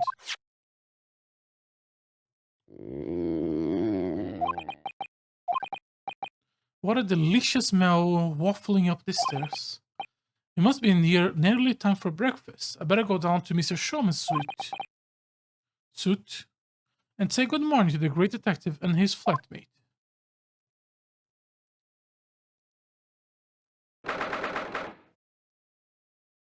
August, so about 2 weeks after. Okay. Ah, Runa, good. I was just about to call up to you. The bacon is ready. Good morning, Aris. It smells delicious as usual. Before we eat, though... Shh! Not another word, Mr. Naruhodo. This could just be the abusive thing for my pre-breakfast stagnation-repelling mental stimulation, my dear fellow. Morning to you too, Mr. Sholmes. Ah, yes, I see. So that's it. Please don't get so close. The truth is as clear to me as day. My faculties of observation have revealed it again. What are you talking about? You, Mr. Naruhodo, you have, this very morning, met with a surprise. Well, is that not the case? Really, my dear fellow, it's barely warrants explanation. Firstly, your hair is particularly unkempt, somewhat reminiscent of a bird nest. Secondly, you have neglected to fasten the third button of your jacket. Clearly, when considering together, these two facts point that you have been flustered this morning. Can I talk now? But of course, though I don't look for admiration, you understand. My hair always looked like this. It's been this way since I first met you. Oh, it has? And the button was ripped off last night, if you remember. By you. Really pulled your button off? Ah, yes, I recall the incident now. It was after supper, was it not? As the evening advanced, I picked up my violin and began to play the wailing notes of a haunting tune. But then, to my utter dismay, the third string snapped. Why did it have to happen? Why? Little wonder then that in my vexation, I grabbed the first button I saw and ripped it up from its proper place. Well, I like it back now, please. It's troubling me that I can't fasten my jacket. It's troubling me that you expect me to know where it is. Somewhere thereabouts on the floor, one presumes. Helpful.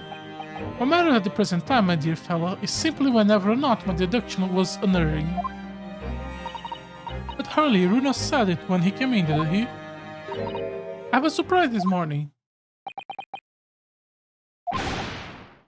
Ha ha ha! Well, that really is a surprise. Yes, this man is the pride of the British Empire, the famous consuling detective, Mr. Sherlock Holmes. Are we going to talk about his bizarre amnesia cases? There can't be a single person in the world who doesn't know his name. Alright, enough of this silly conversation. Come and eat this bacon before it goes cold. And I have a new herbal tea for you to try too. My latest special blend. And here we have Iris Wilson, Mr. Shrum's lodger and companion. A truly exceptional young girl who is the author of a highly successful serialization here in London. Yes, The Adventures of Sherlock Holmes, as published in Ranges magazine. So, Mr. Naruhodo, won't you put us out of our miseries? What surprised you this fine morning? Ah, well, I received a letter from Japan. Oh, from Susie, you mean? Was it? Really? That's right, and she has some rather startling news, in fact. Ah, intriguing indeed. You must tell us all about it over breakfast. Oh yes, what fun. Okay, let me go and learn. Oh, come on, let me examine it.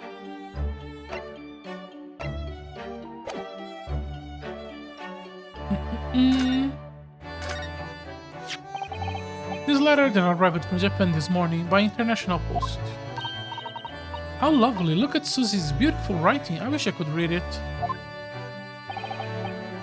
And how is your judicial assistant faring, may I ask? She's very well, thank you. In fact, according to what she's written, she actually appeared as a lawyer in the Japanese Supreme Court and won a case. Oh, really? Oh, isn't she wonderful? A cut above your good self, my dear fellow. I won cases too, you know. Apparently, Mr. Natsumi appeared in the trial as a witness. Natsumi, I don't recall that name. Of course you do, we helped the man twice. You know, in the two cases that took place on Briar Road 6 months ago. Ah, the mustached twitchy man, with the somewhat feline eyes and a mustache. He didn't have two mustaches, Hurley? Yes, who could forget the two cases? They made a very deep impression on me. Although I must confess the details are a little hazy now. Very deep impression they made on you, clearly. So, what was the startling news spinned by Miss Susato? Do you remember the case of the haunted loggings, Mr. Sholmes? Ah, yes, it's very interesting, you know. I don't really feel entirely uncertain that a case of that nature did not occur. He totally forgot. Anyway, in her letter, Miss Susato asked that we read over her case notes again and investigate further. So it took place half a year ago. For what purpose? Because of something that Mr. Natsume said to her, apparently. He suggested the real reason she was called back to Japan so suddenly might have something to do with the case of the haunted loggings. Oh. When Mr. Natsume returned to Japan, Miss Susato's father questioned him about the case, she said. And something Mr. Natsume said appeared to trouble Professor Mikotoba, prompting him to send a telegram. Oh, that case, yes. It was very strange, wasn't it? Yes. And I have compiled the whole story into a nice and neat manuscript right for publication too. But then Hurley here was all funny about it, remember? He was very mean. The story must not be published yet, he said. Very mysterious as well. Really, I said that. Are you sure? You perhaps know something about it as well, Mr. Sholmes? About why Miss Susato was suddenly told 4 months ago that she have to return to Japan? It's being formal. Is the villain of this game going to be the same as the first one? People unable to actually communicate the shit they know? God, after Tales, this is going to trigger me. It's been 4 months since we waved Susie off at Dover. It was such a shock, wasn't it? The way she just suddenly announced that she have to go back to Japan. Indeed.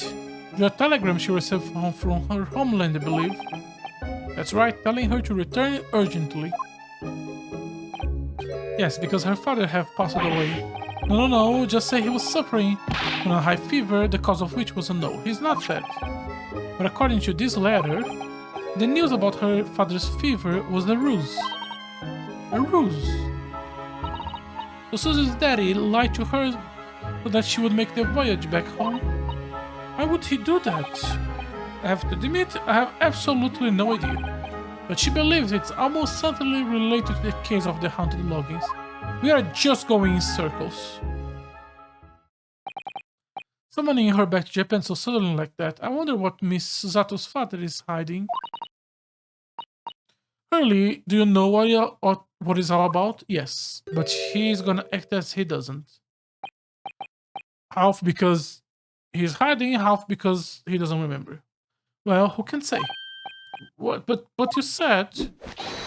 Please, I have engagements, my dear fellas. Sorry. My calendar is quite surprisingly full today. And a stringent analysis of the matter would be excessive, I feel, even if I were quite at leisure. So, mend the fort in my absence, won't you, Iris? I will, Hurley, don't worry. See you later.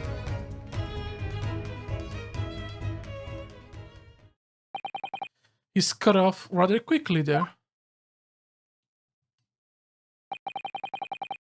I think perhaps Professor Mikotoba isn't the only person hiding something here.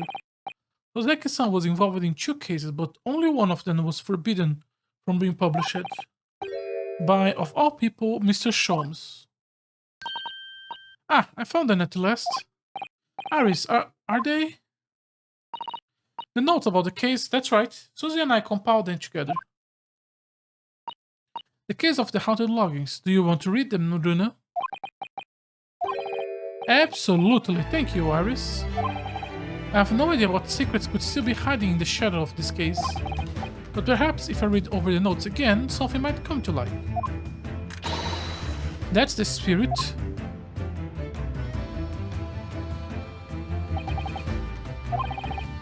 And so Iris and I decided to read over the case notes again together. Everything from what happened, our investigation, and the fierce battle in the court that followed. Reliving every detail. I just need to find a clue, and I have all the time in the world. Because of course, I'm no longer allowed to practice law in the court of Great Britain.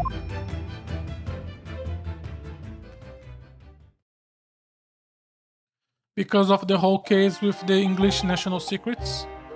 It was 6 months ago, a mysterious incident that unfolded on the wintry streets of London. A young woman was found lying on the snowy pavement of Briar Road with a knife in her back. Fortunately, her life was spared, but she was unconscious for several days following the incident. Oh yeah, there was a whole thing about who she was, and maybe she was secretly the wife of the old guy, but not really. There were some bizarre things in that case that we didn't find addressed by the end. There was some stuff. The fog was thick. Nobody saw her attack her, but by a cruel twist of fate, a visiting Japanese student was walking behind her at the time and was duly arrested. That man was Ozeki-san. The man affected his arrest, and the man who effected his arrest was Mr. Sholmes. Believing in your compatriot innocence, Susato and I decided to represent Soseki-san in court. And, after a grueling trial of many twists and turns, we finally managed to prove his innocence. Jovial, jubilant jubilation was the main reaction of the trial, but his jubilant jubilations were short-lived. We received a telegram from Mr. Sholmes the following morning. The victim of the Briar Road stabbing has regained conscience. Hurry to the BART at once. So, Susato-san and I summoned a hansom and headed immediately to the hospital.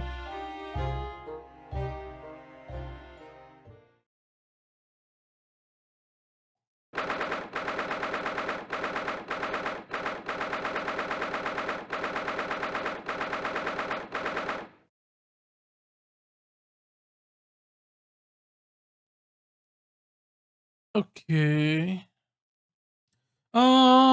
Bartolomeo Hospital, Recovery Ward. There you are at last. Good morning, Mr. Sholmes. I think not. Oh. You're late. What on earth took you so long? Your telegram only arrived at 5 o'clock, Mr. Sholmes, and it's 20 minutes ride to the hospital. That's right, it's 9:30 now. I think we made it very good time. The time is utterly irrelevant. The fact is, I have been waiting for what has felt like an eternity. In point of fact, I myself was awoken at 4 this morning by a telegram boy, and feeling it was somewhat unjust that I alone have been roused at such an hour, I sent one to you. Well, thanks for that. Anyway, you're here now, so the victim is over there. She only just regained conscience. You should introduce yourselves, and I should observe from here. I shall observe from here. So that's the lady who was found on the snow-covered pavement with the knife in her back. Her name is... oh, here we go. Miss Green.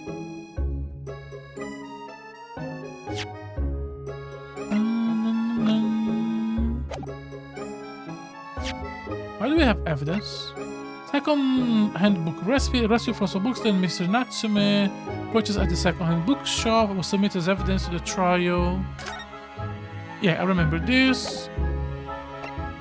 And the street. And there was a whole thing about some people going from above or beyond or down, and the location of the bookstore.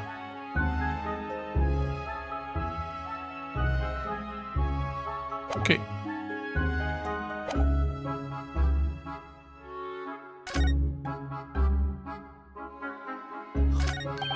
Look, the photograph in this frame here. Oh, yes, a picture of a young gentleman. He looks to be about the same age as Miss Green, I would say. Perhaps the young woman's special someone? My, Mr. Naruhodo, I didn't know you have a sense for matters of the heart. Not in the least. I sincerely said the first thing I thought of. A rounded wooden figure. It isn't the most charming, is it? Ah, I don't think that's decoration, Mr. Naruhodo. It's an artist's mannequin, I believe. Used when pressing, sketching the human form in different poses. Really, that's not exactly what you call a typical figure for that purpose, though, is it? No, I suppose not. I confess I've never seen one quite so full figure before. Well, if you wanna draw a full figure person, it's the right tool for the job.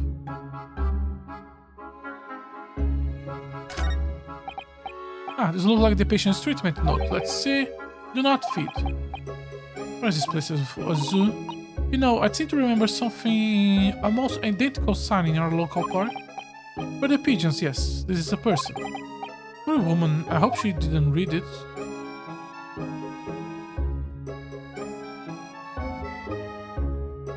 Oh, there is more to the room. There's a lot of bottles in the cabinet. Do you think it's safe to keep them like that? If you were a patient here, I feel sure you keep some medicines by mistake when I felt sure you have taken some medicines by mistake when you were half asleep. That is a worry, but at least the cabinet has a lock, even if it's a flimsy looking one. Oh, I have no doubts you managed to unlock that somehow while you were half asleep as well. There are limits to even what I can do when I'm half asleep, you know? Oh, are we not gonna look at the picture? Okay. What is on the other side? Not that much more, actually. No treatment note for whoever was occupied. Do not permit to run around the hospital. Patient doesn't seem to be here at the moment. He or she is probably running around the hospital. Oh dear. What worrying is why they haven't discharged this patient yet. There's a weird color here. Also, there's a rat in the middle of a hospital room. A mouse, Mr. Naruhodo, an enormous mouse. A worm in a hospital, that doesn't seem the best. Looks like a very healthy specimen. Oh my god. Doesn't it? Very plumpy. Not sure we can say that's down to the excellence of the facility, if that's what you're thinking. Species. There's all sort of medicines in this cabinet. Same thing, okay. And there is a note here and a backpack. That must be the bag of Miss Green's personal belongings. She would have been brought directly here after she was found stabbed on the pavement, though. I expect a friend or family member probably brought some things for her. Alright, so let's see what's inside. Change of clothes, no doubt. No, Mr. Naruhodo, you must never scrutinize a young maiden's personal belongings. But the young maiden might have chocolates or biscuits or caramel. So... good morning. Oh, the picture is of her, okay. I am Hironosuke Naruhodo from the Empire of Japan. Oh no, was it your knife that... Are you the man who... No, I'm a lawyer. I'm Susato Mikotoba. Pleased to meet you. Oh, was it your knife then? Are you the one who... No, I assure you. I'm Mr. Naruhodo, judicial assistant. We heard that you regained conscience and wanted to come to give you our best wishes. Best wishes for me? Thank you. Beaky! I'm olive green. I'm an artist. Well, no, that's not right, is it? What I mean is, I'm trying to be an artist. Did the pens just teleported from one side to another? What I really mean is, I desperately want to be an artist. Oh no, she has on both sides.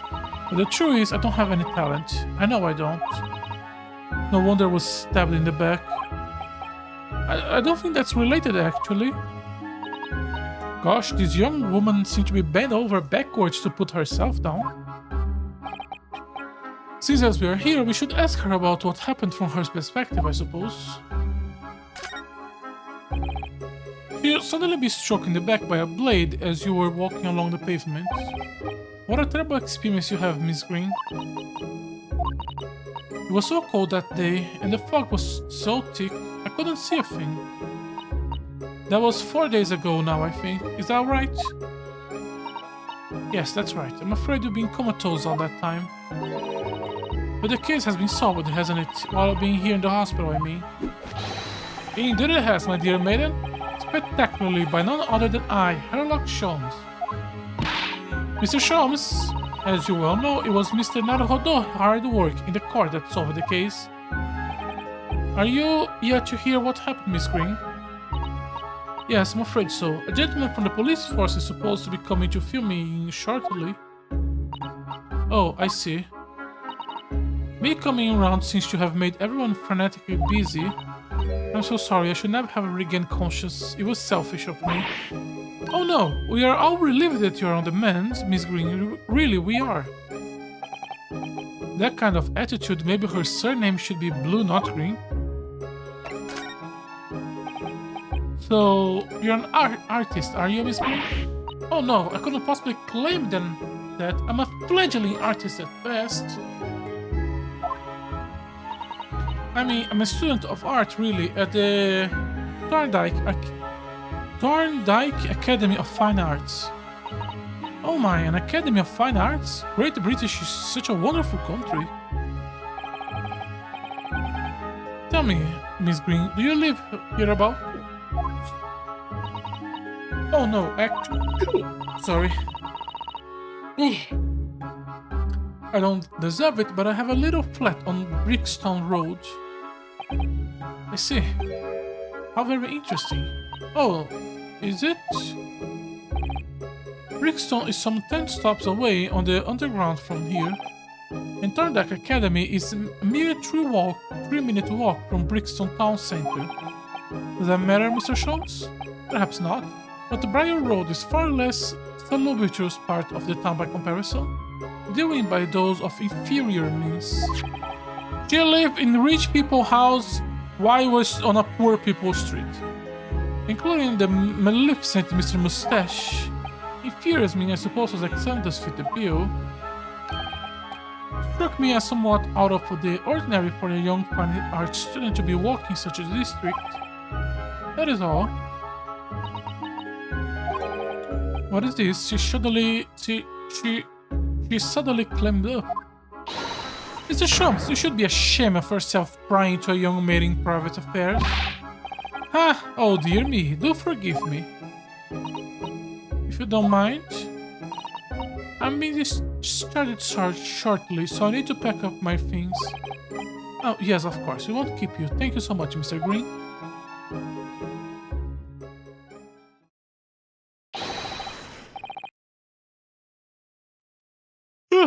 Is there a Mr. Nettlefolder here, Mr. Nettlefolder? Nettlefolder? Well, if you're looking for Naruhodo, the lawyer, that's me, but... Ah, Mr. Nettlefolder, good. This is for you. A message from Saucy Nutmeg. Natsume sent a message to me. Why would a policeman be delivering a message from Mr. Natsume? Exactly, what's going on? What is Scotland Yard Constable doing playing delivery boy at this time in the morning? What are you waiting for? Let me see that. Well, this is mostly unexpected. Is something wrong, Mr. Sholmes? Is something wrong, Mr. Sholmes? He says. Have you not seen this note? No, how could I have? It would seem that London's criminals have no intention of letting the great detective rest. A new case calls. A case of murder, no less. We must depart at once. Murder! Calls a cab. Time is of the essence. But the trouble is, we have yet to read Mr. Natsume's note. I was thinking we ought to pay him a visit in his logins once we did. That would be entirely convenient. Convenient? What do you mean? Now we hear the note, my dear fellas. The murder we must investigate took place at Mr. Mustache Loggins. Wait, what? Again? I'll hail a fiacre at once. Are we gonna talk more to her?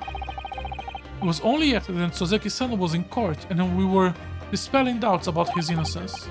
And now, the very next day, there is a murder at the man's own address. He may very well be the unluckiest man alive.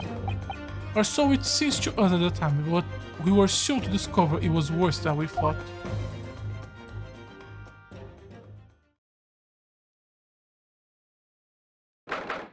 We are not even getting a 2-second showcase of the crime itself. So that's my logins, ground floor. Oh, the other dude! They never end up bringing him up again. There was also another dude they never brought up again, which was the worker guy. What on earth? Oh my, the gentleman is deceased. Without question, he is dead. Local student, Mr. Naruhodo Esquire. Mr. Natsume, why is this happening? Why to me? I only just got out of court yesterday. I was finally home after 2 days of misery. And then I wake up the next day to this. No early bird should catch a worm like this. Full worm without wingle. Oh god, I'm gonna have to deal with you for one more case. I see you're in high spirits again this morning, Mr. Mustache. Not the horrible Herlock Sholmes. You shove off, show yourself the door. I never invited you. The Sholmes came here with us. I'm quite sure he'll be able to help you, Mr. Natsume. I'm entirely at your disposal, Mr. Mustache. What can I do for you?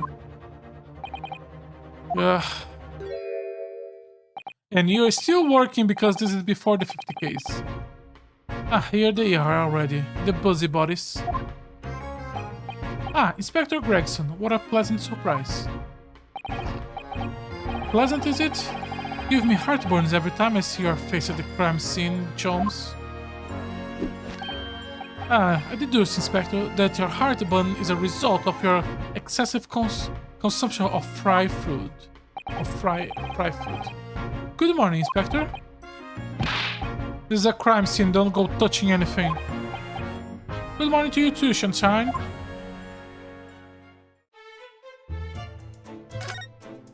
Oh, only one? Oh no, choose. Okay.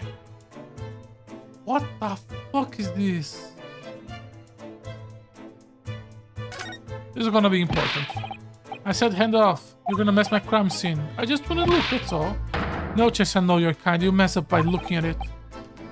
Someone is in a bad mood. There is certainly some bad air in here, isn't there? Alright, it sounds like it's better to talk to the inspector first.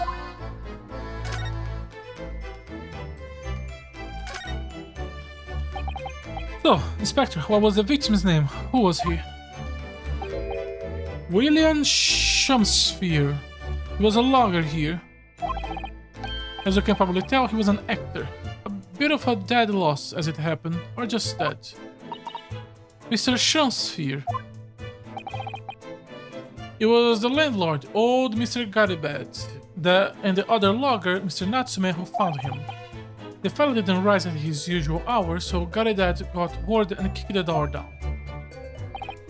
But doesn't Mr. Garibet have a bad leg? Yes, you're right there. It was that jittery Japanese hunchback over there who actually did the kick. Really, Suzeki-san? The victim was pretty hard up, it seems. Even done some time inside for petty crimes. He have no money, no place to go, no friends. His only acquaintance were the people in this house. Miserable life and a miserable end to it. So what exactly Mr. Natsume is still doing here? He's not involved in the investigation, so shouldn't you have sent him away from the crime scene? Well, I'm not saying it's because the fellow looks odd or anything, or that he acts suspicious, but I thought it would be prudent to take a statement from the cohabitator. You nearly said culprit there, didn't you? Oh dear, Mr. Natsume appears to be under suspicion again. Certainly seems that way. He does just come across as such a odd fellow, doesn't he? Poor man, how unfortunate. Anyway, can't say much until the coroner gets here.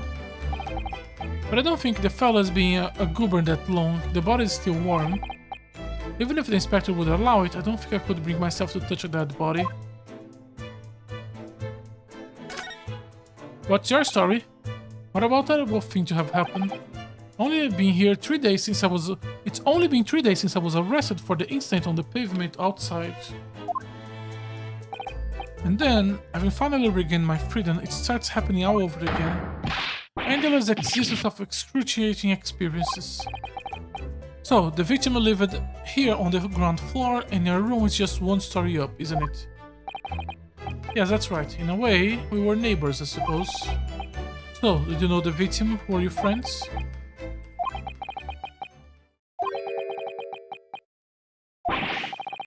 What's the matter, Suzeki-san? It was an innocent enough question, wasn't it? Why does he seem so shaken by it? Well, I suppose he wasn't a completely stranger, but he never invited me to his room, never. On my honor, I swear it. What an extreme reaction. You are probably wishing that you never asked it now, aren't you, Mr. Naruhodo? When we found him here, I felt wretched, which is why I sent word asking you to come. Through that inspector over there. Okay, what do you have to say now? Mr. Sholmes, what are you doing? Ah, you need only to observe to know it, my dear fellow. Investigating, naturally. There's nothing natural about that pose. Mr. Sholmes, have you made some miracle discovery?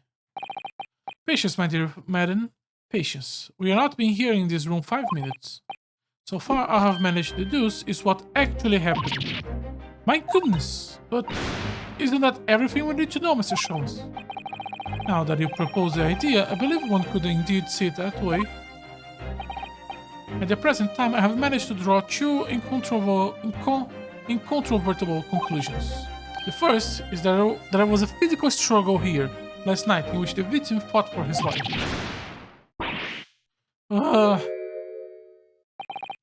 Mr. Natsume, what's wrong? Is something that Mr. Sholmes said significant somehow? No, don't mind me. Forget I was here. That doesn't look like a struggling person. He literally has like a fork in hand. My second conclusion is that there was a poison lingering in the air here last night that passed the victim's lips. Nonsense. Okay, this kinda could be a poison death scene. Alright, Mr. Natsume, why are you reacting so extremely to Mr. Sholmes' deductions? No, please, pretend I'm not here. Invisible, inevitable, incrushable, insignificant. Impossible to ignore. You must tell us everything, Mr. Sholmes, spare no detail. But of course, like the theatrical tragedy before us being reveled by my great deductions, presented for your pleasure in 2 acts. We heard some truly astonishing great deductions from Mr. Sholmes in the past, have we?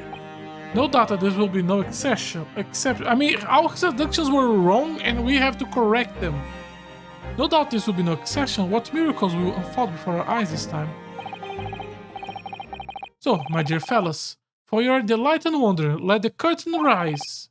For Sherlock Sholmes' logic and reasoning spectacular, Act 1.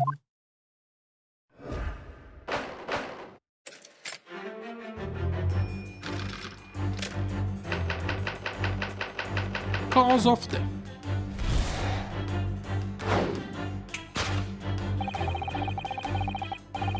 Careful observation of the victim reveals to us the events that transpired in this disconsolate room last night. One at the mouth of the deceased clearly indicates the use of poison.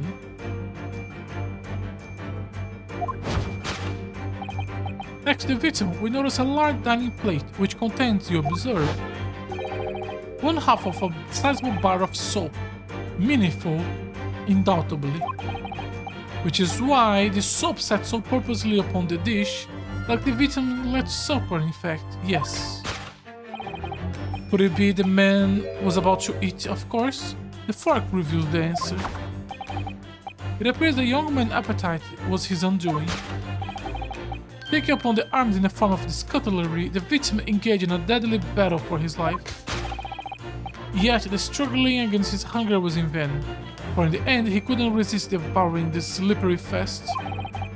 But London's foul soup is besmirched by foul poison. Yes, the victim's life was claimed by the poison that tainted the content of the plate. The soap and the letter about the young man's mouth are too perfectly matched to ignore. The cause of death was clearly intoxication due to excessive ingestion of foul soup. True, personally...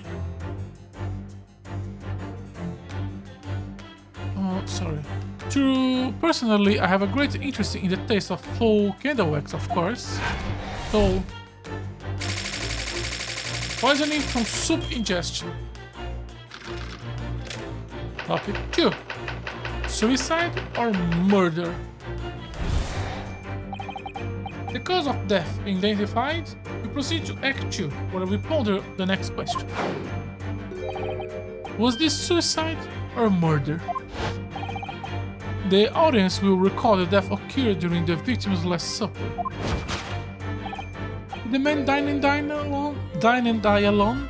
A single teacup suggests the answer.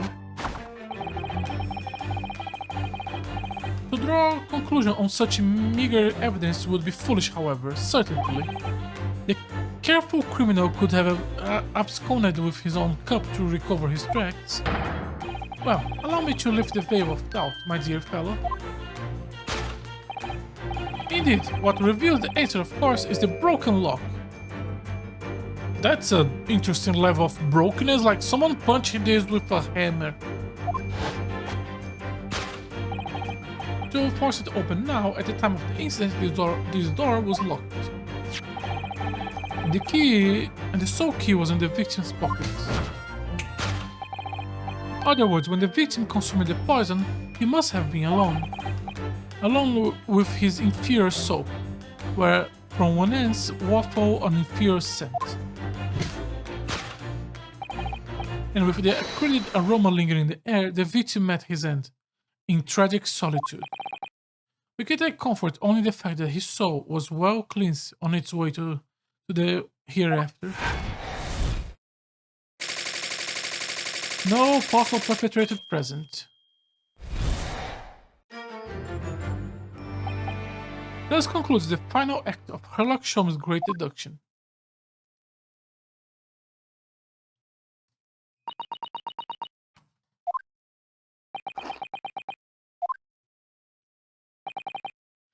There is just one thing, Mr. Sholmes. You are disposed to identify just one. You are disposed to identify just one thing, aren't you, Mr. Naruhodo? Pray, what occurs to you? Sorry. What concerns you? Well, no matter how hungry he was, do you really think the man would have eaten soap? It's quite apparent that this man have barely a penny to his name. It is a curious thing, but to one so destitute, soap can suddenly appear quite irresistible, appetizing. How extraordinary. In truth, I try a little soap myself in the past. You eaten it, you mean? My dear fella, it was quite some time ago. My postulation was that it would cleanse my gut. Did it? As I written in agony on the floor and spits the contents of my stomach, yes, I believe it did. The experience taught me a valuable lesson. Soap is quite poisonous. It has an unpleasant taste and leads to great discomfort. In summary, I cannot recommend it. Believe me, I wouldn't eat it even if you did. There is something that troubles me as well. What is that? It's a Natsume. I couldn't help noticing him shuddering and quivering out on the corner of my eye. Almost as if Mr. Shum's deduction touched a nerve somehow. Nonsense. Oh, that Planchet Thief episode didn't last. I think, judging by Mr. Natsume's reaction, the great detective deductions may need some gentle corrections in order to reach the actual truth. Yes, Mr. Shum's observation and deductions are sometimes a little too sharp. He has a tendency to hit the nail on the side of the head and drive it at an obtuse angle. When he does that, it fails to us to straighten things up. Alright, let's see what we can do. We'll speak out the keywords in Mr. Shum's quite brilliant deductions and discreetly exchange them for something that makes a little more sense. If we can do that, I'm sure we arrive at what Mr. Shum's meant to say in the first place. In that case, are you ready for a second performance of the day? Once again, my dear fellas, for your continued delight and wonder, let the curtain raise. For Sherlock Holmes' logic and reasoning spectacular, Act 1. Course correction. Hold it, Mr. Holmes.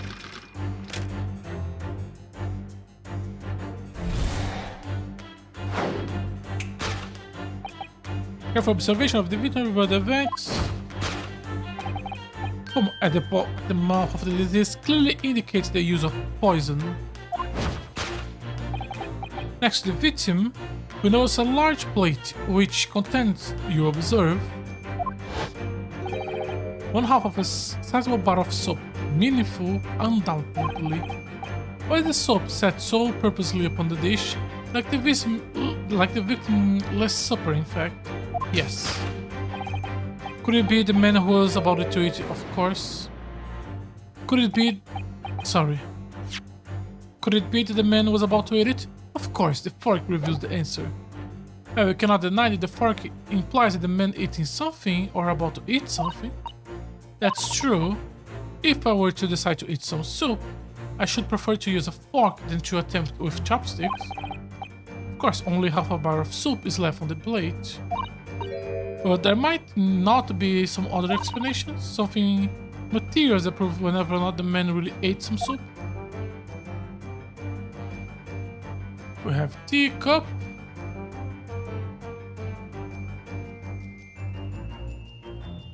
Fork. Oh!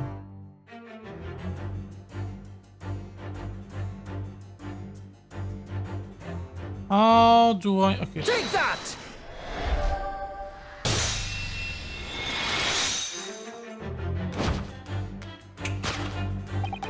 Could it be that the man was about to eat it? Of course, the other piece of the soap reveals the answer. It being the other half of the soap on the table, in short, the victim was not eating the soap at all. But it's obvious, really, for no depth of hunger could drive any man to attempt to eat soup. Even I, with my unquenchable thirsty for practical knowledge, took only a single bite. But that begs the question of how the man was poisoned, because there is no sign of any food on the table. Excellent observation, Mr. Naruhodo, and one that furnishes us with the answer we seek. Balada's full soap is burnished by fool's poison.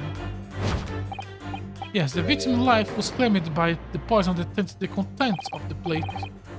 The showman is still pushing the soap argument then. Perhaps he's suggesting the man licked the soap rather than ate it? If soap in London is that poisonous, I don't think I want to be washing my hands with it. But there are no signs of any food in this room at all. Of course, food isn't the only thing that passes through people's lips.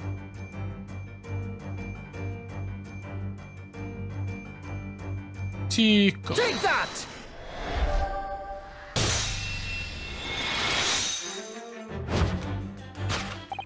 Yes, the victim's life was claimed by poison that tainted the teacup. Indeed, cups have been the vessel of choice for pet-seeking poisoners over the centuries.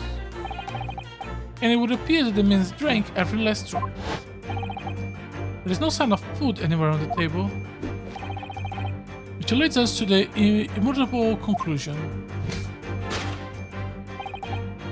Cause of death was clearly intoxication due to ingestion of poison contained in this teacup.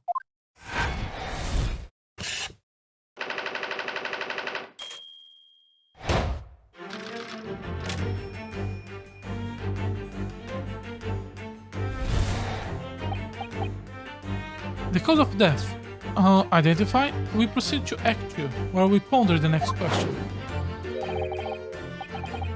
Was this suicide or murder?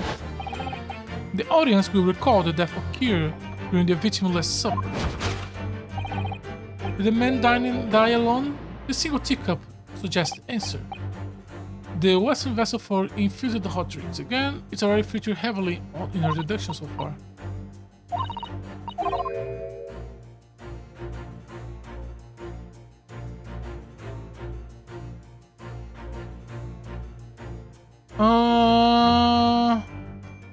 Oh. I'm blind sometimes. Just looking at the table, I'm going, is there anything outside the table? Did the man dine and die alone? This other teacup suggests the answer. Yes, there were 2 teacups in this room all along. In other words, this is a strong indication that the victimless supper, there was a guest present. At the very least, we can say now with certainty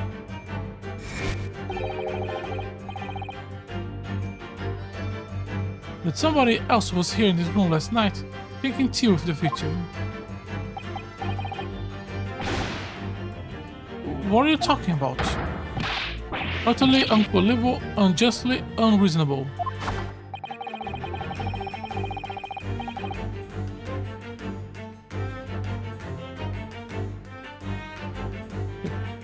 Sorry about that. To draw a conclusion on such a meager evidence would be foolish, however, certainly. In which case, what more can we deduce about this possible guest at the table?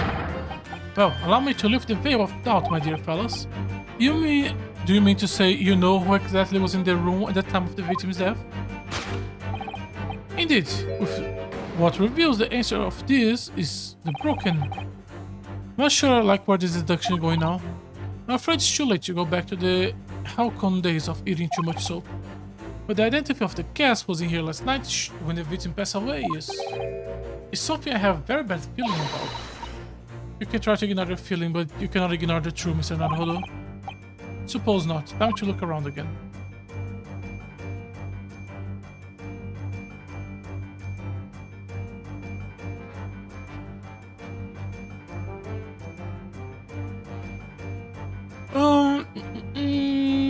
Pile of books. Yeah, let's go with pile of books.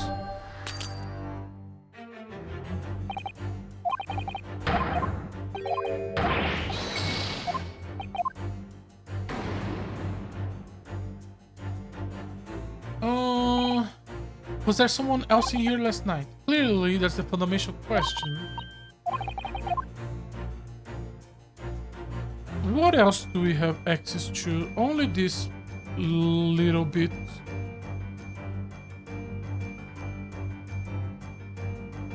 Candle. I guess the wine? No.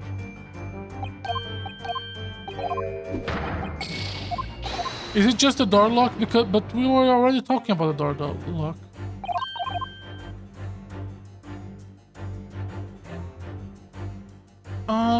I guess no, not the glasses.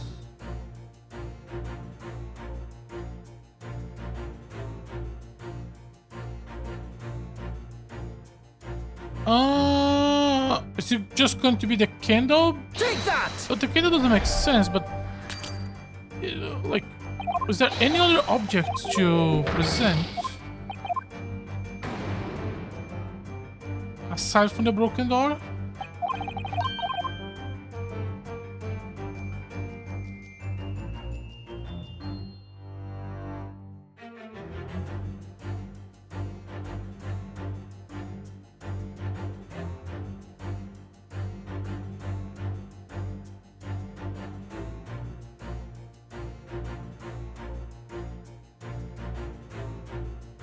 I don't know. Like literally, we only have 3 options and we try all 3.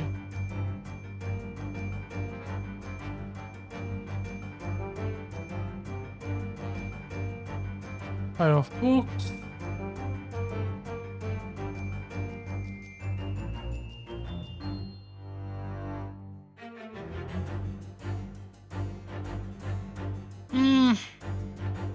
Me being half asleep is not helping.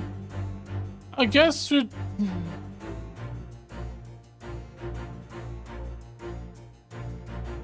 Is there even anything else we can use?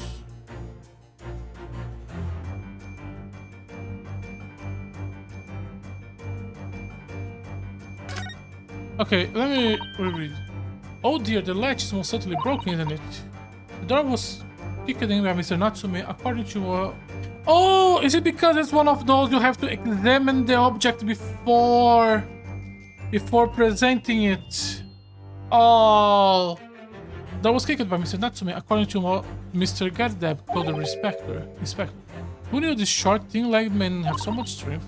Not sure the length of his legs when he is significant. Perhaps this says more about the poor state of the door than about Mr. Natsume's strength. Careful, if he overheard the remark, he almost certainly have a lively response.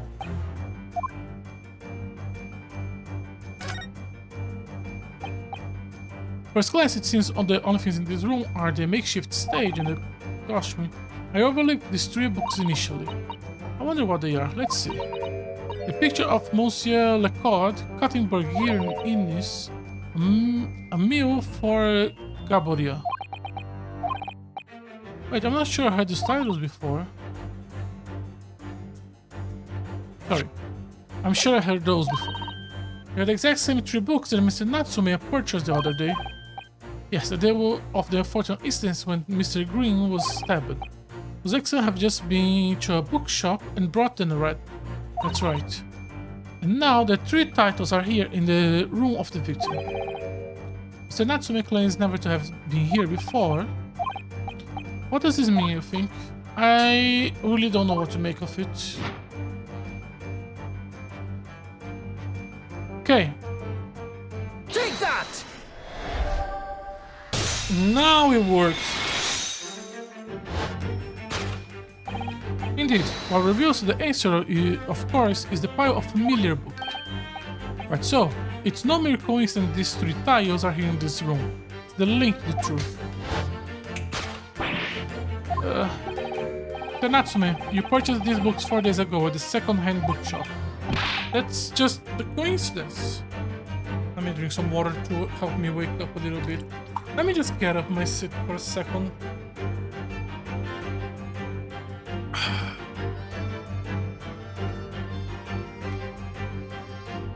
I think you can still hear me.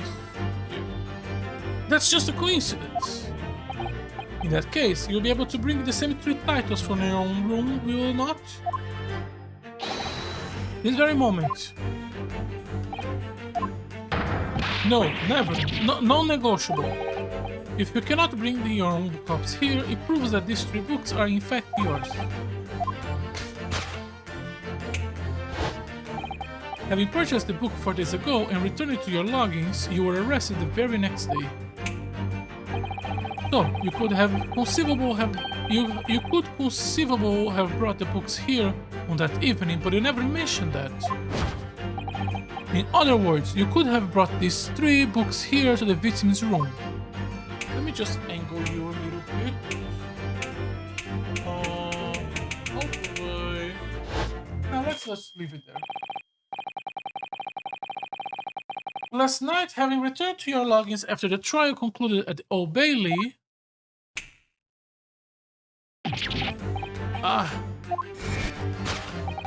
In short, there is only one possible conclusion.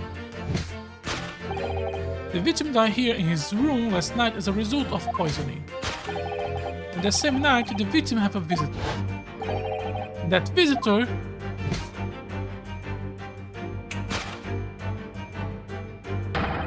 was you, Mr. Suzeki Natsume. The unluckiest man alive. Let's conclude the final act of Herlock Sholmes' great deduction. With correction.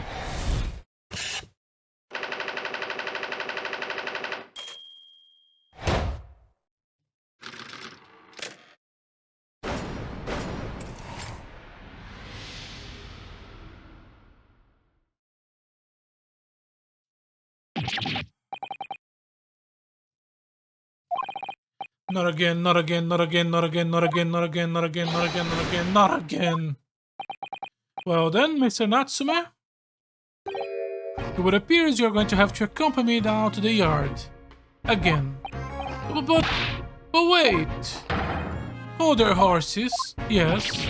Door, key, lock it, entry, exit, entirely impossible. He's so flustered he's being even stranger than normal.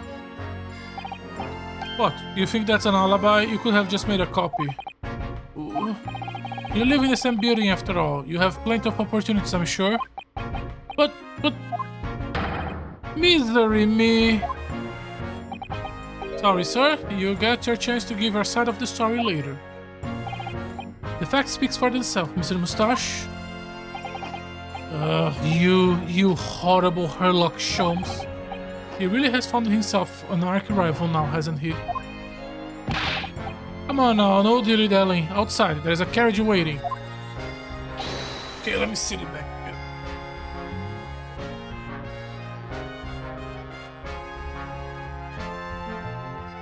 Local student Mr. Naruhodo Esquire. I never imagined I would be in this position again. But... you have to help me, please, please. I'm innocent. Alright, I understand. We'll come to your cell later and talk about it. And one more thing. Yes? My poor little kitty cat. Please give him his breakfast for me.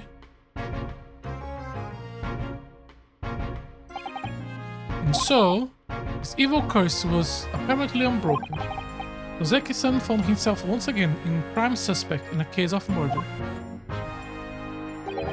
Why did I even agree to come back to London? Oh no, this is a flashback. This is a case that happened in between the 4th and 5th case of the last game. This is an entire flashback case.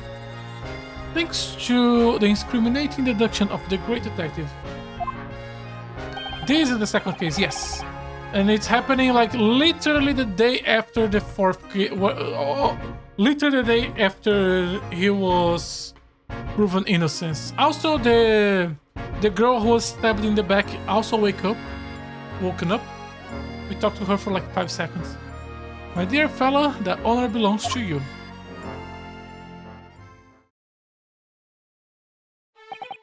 Well, at least that means Inspector Gregson is no longer here.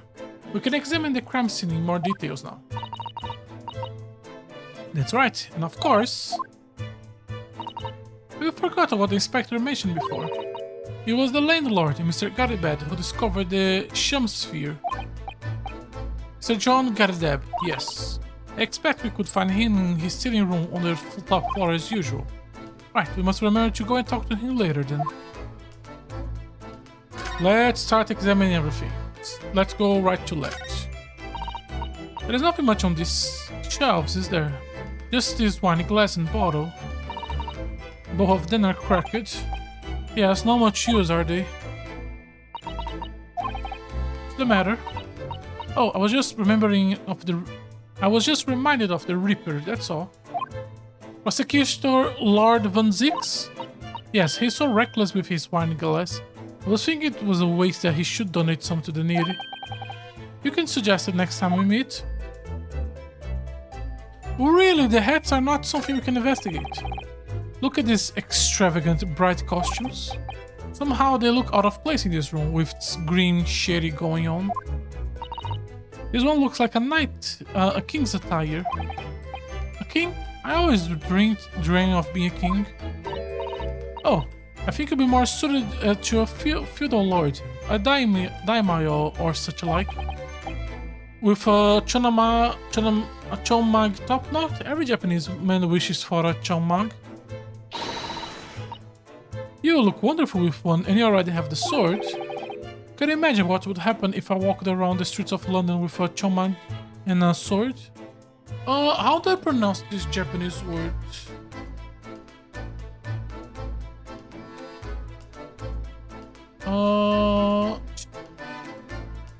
How do you pronounce?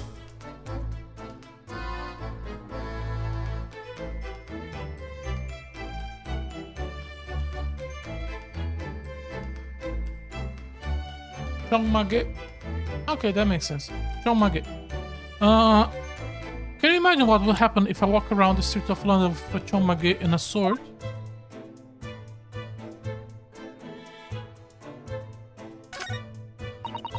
As we have seen from the outside, the window is completely bricked up. A vestige of the former window tax the Britons have to pay. What strange things they use to tax in Great Britain. I mean, make people pay for the number of windows they have in a property is extraordinary. It's heartbreaking to think the poor are having to block up their windows just to avoid an unfortunate tax. Oh, what is it, Miss Susato? If we look closely, a number of bricks are loose.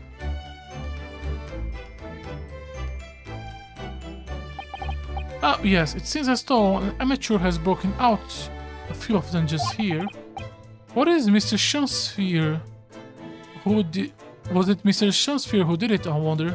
Being the logger renting this room? Oh, look at this, Mr. Naruhodo.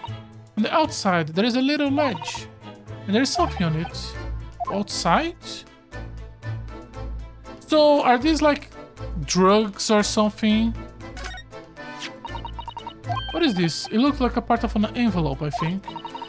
I think you may be right. Perhaps it was torn off when the letter was opened. Because this case has some connection to bizarre government secrets. So it has to be a bigger deal than just soap. It has to be like a drug or something. I think you may be right. Perhaps it was torn off when the letter was opened. Is that significant? Well, it's a little out of place, perhaps, when you look around the room. There is no sign of a letter or the rest of the envelope, in fact. Ah, she's right. And yet, we have a torn-off end of an envelope. Just strike me as unusual. I agree, we better take this just in case. Can we see the 2 bars? It's cold outside, you can feel through this gap. It did snow last night, it would be cold. More importantly, what is the ledge out there? What are those snow-covered lumps? It's more bars of soap. Soap, what are bars of soap doing lined up on a ledge outside of the window? I have no idea, but the pair of them look rather charming like that. Still, it's very strange, isn't it? Bars of soap lined up outside the window. I think perhaps we should take one. There are 2 after all. Oh dear, suppose we could. Oh, what is this? Look at here, this soap. Do you see in the middle here? There's a patch that's a different color. It's like it's transparent, but some sort of face design, I suppose. Only in Great Britain. It look like the Nomado flag of Japan, doesn't it? How wonderful. Probably a very expensive brand. Expensive, but what's doing in this Rorschach old room? Bar of soap.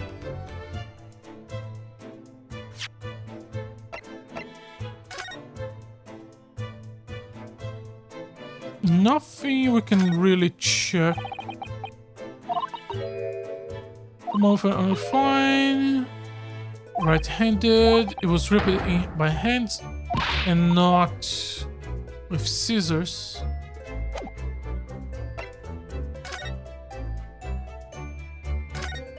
And what the fuck is this?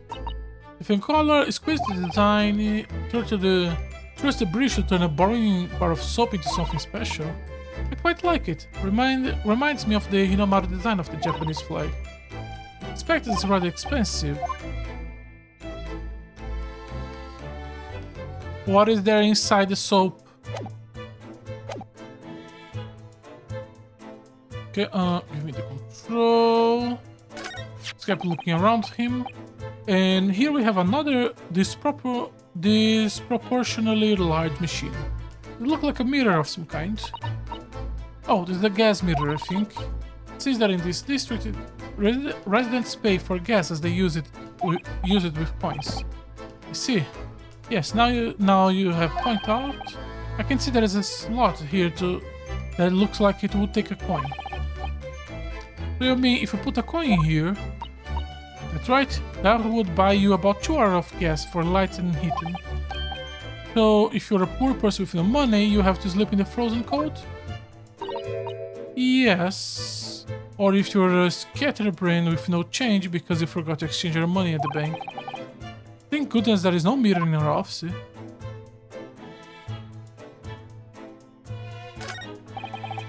A gas wall light, isn't it? Must be connected to the gas pipe. Gas light, gas stove. London really is a city of gas.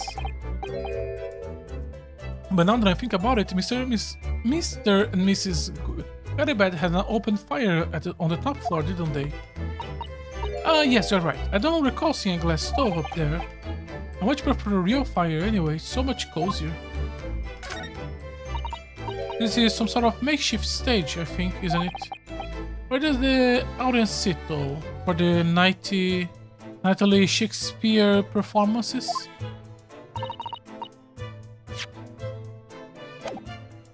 Actors aspiring to the great stage must practice their art, Mr. Naruhodo, with or without an audience.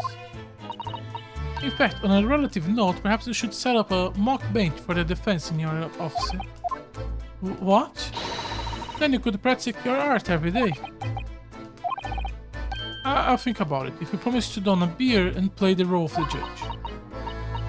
Well, if that would help you achieve your goal, this I have to say. Okay, I think that's everything aside from the body. And on the left...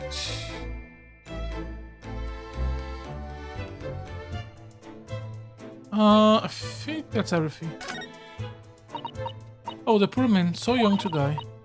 So you suppose it was a very painful death, being poisoned as he was? I don't know. All we can do for now is hope that he'll be reborn into a better life. Yes, I suppose you're right. I wonder. Do you think that putting on our hands together in a Japanese prayer will help a British soul? Sorry? I made sure I have a reference at ready for just such an occasion as this, actually. This book is entitled The Beginner's Guide to Praying for the Departed, the British Way. I will just reread it now, one moment. There is quite a spine on that book, isn't there?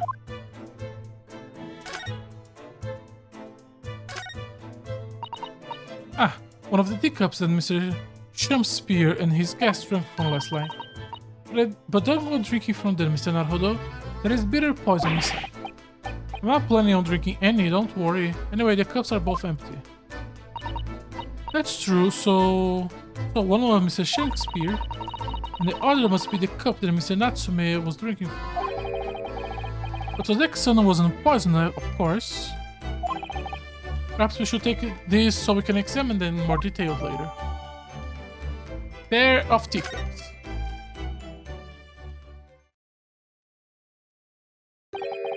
Looks like you have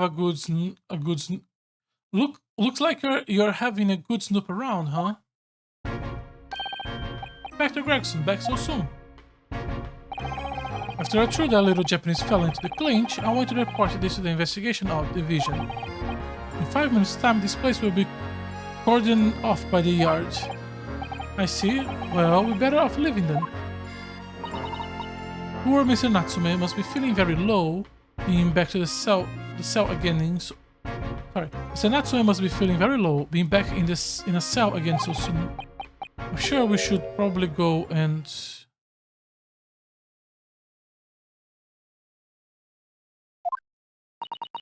What's wrong, Mr. Naruhodo? Ah! He's alive? Out, brief candle. Life's but a walking shadow, a poor player. The shruffs and frets his hour upon the stage, and then is heard no more. Now, how sounded the next part did? It is a tale told by an idiot full of sound and fury, signifying nothing. Indeed, oh, happy day.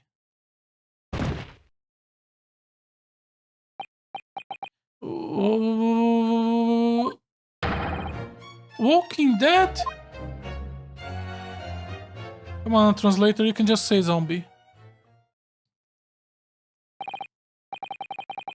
The fellow isn't dead at all. What was that nonsense he was saying, though? I think, yes, it was from William Shakespeare, Macbeth. A soliloquy from Act 5, Scene 5. Shakespeare. So it was. The victim, Mr. William Shakespeare, came back to life. The man having indeed been poisoned, it transpired that it hadn't killed him. He was taken by the emergency carriage to a nearby hospital for treatment. Inspector Gregson evicted us from the scene of the crime, whatever that now was.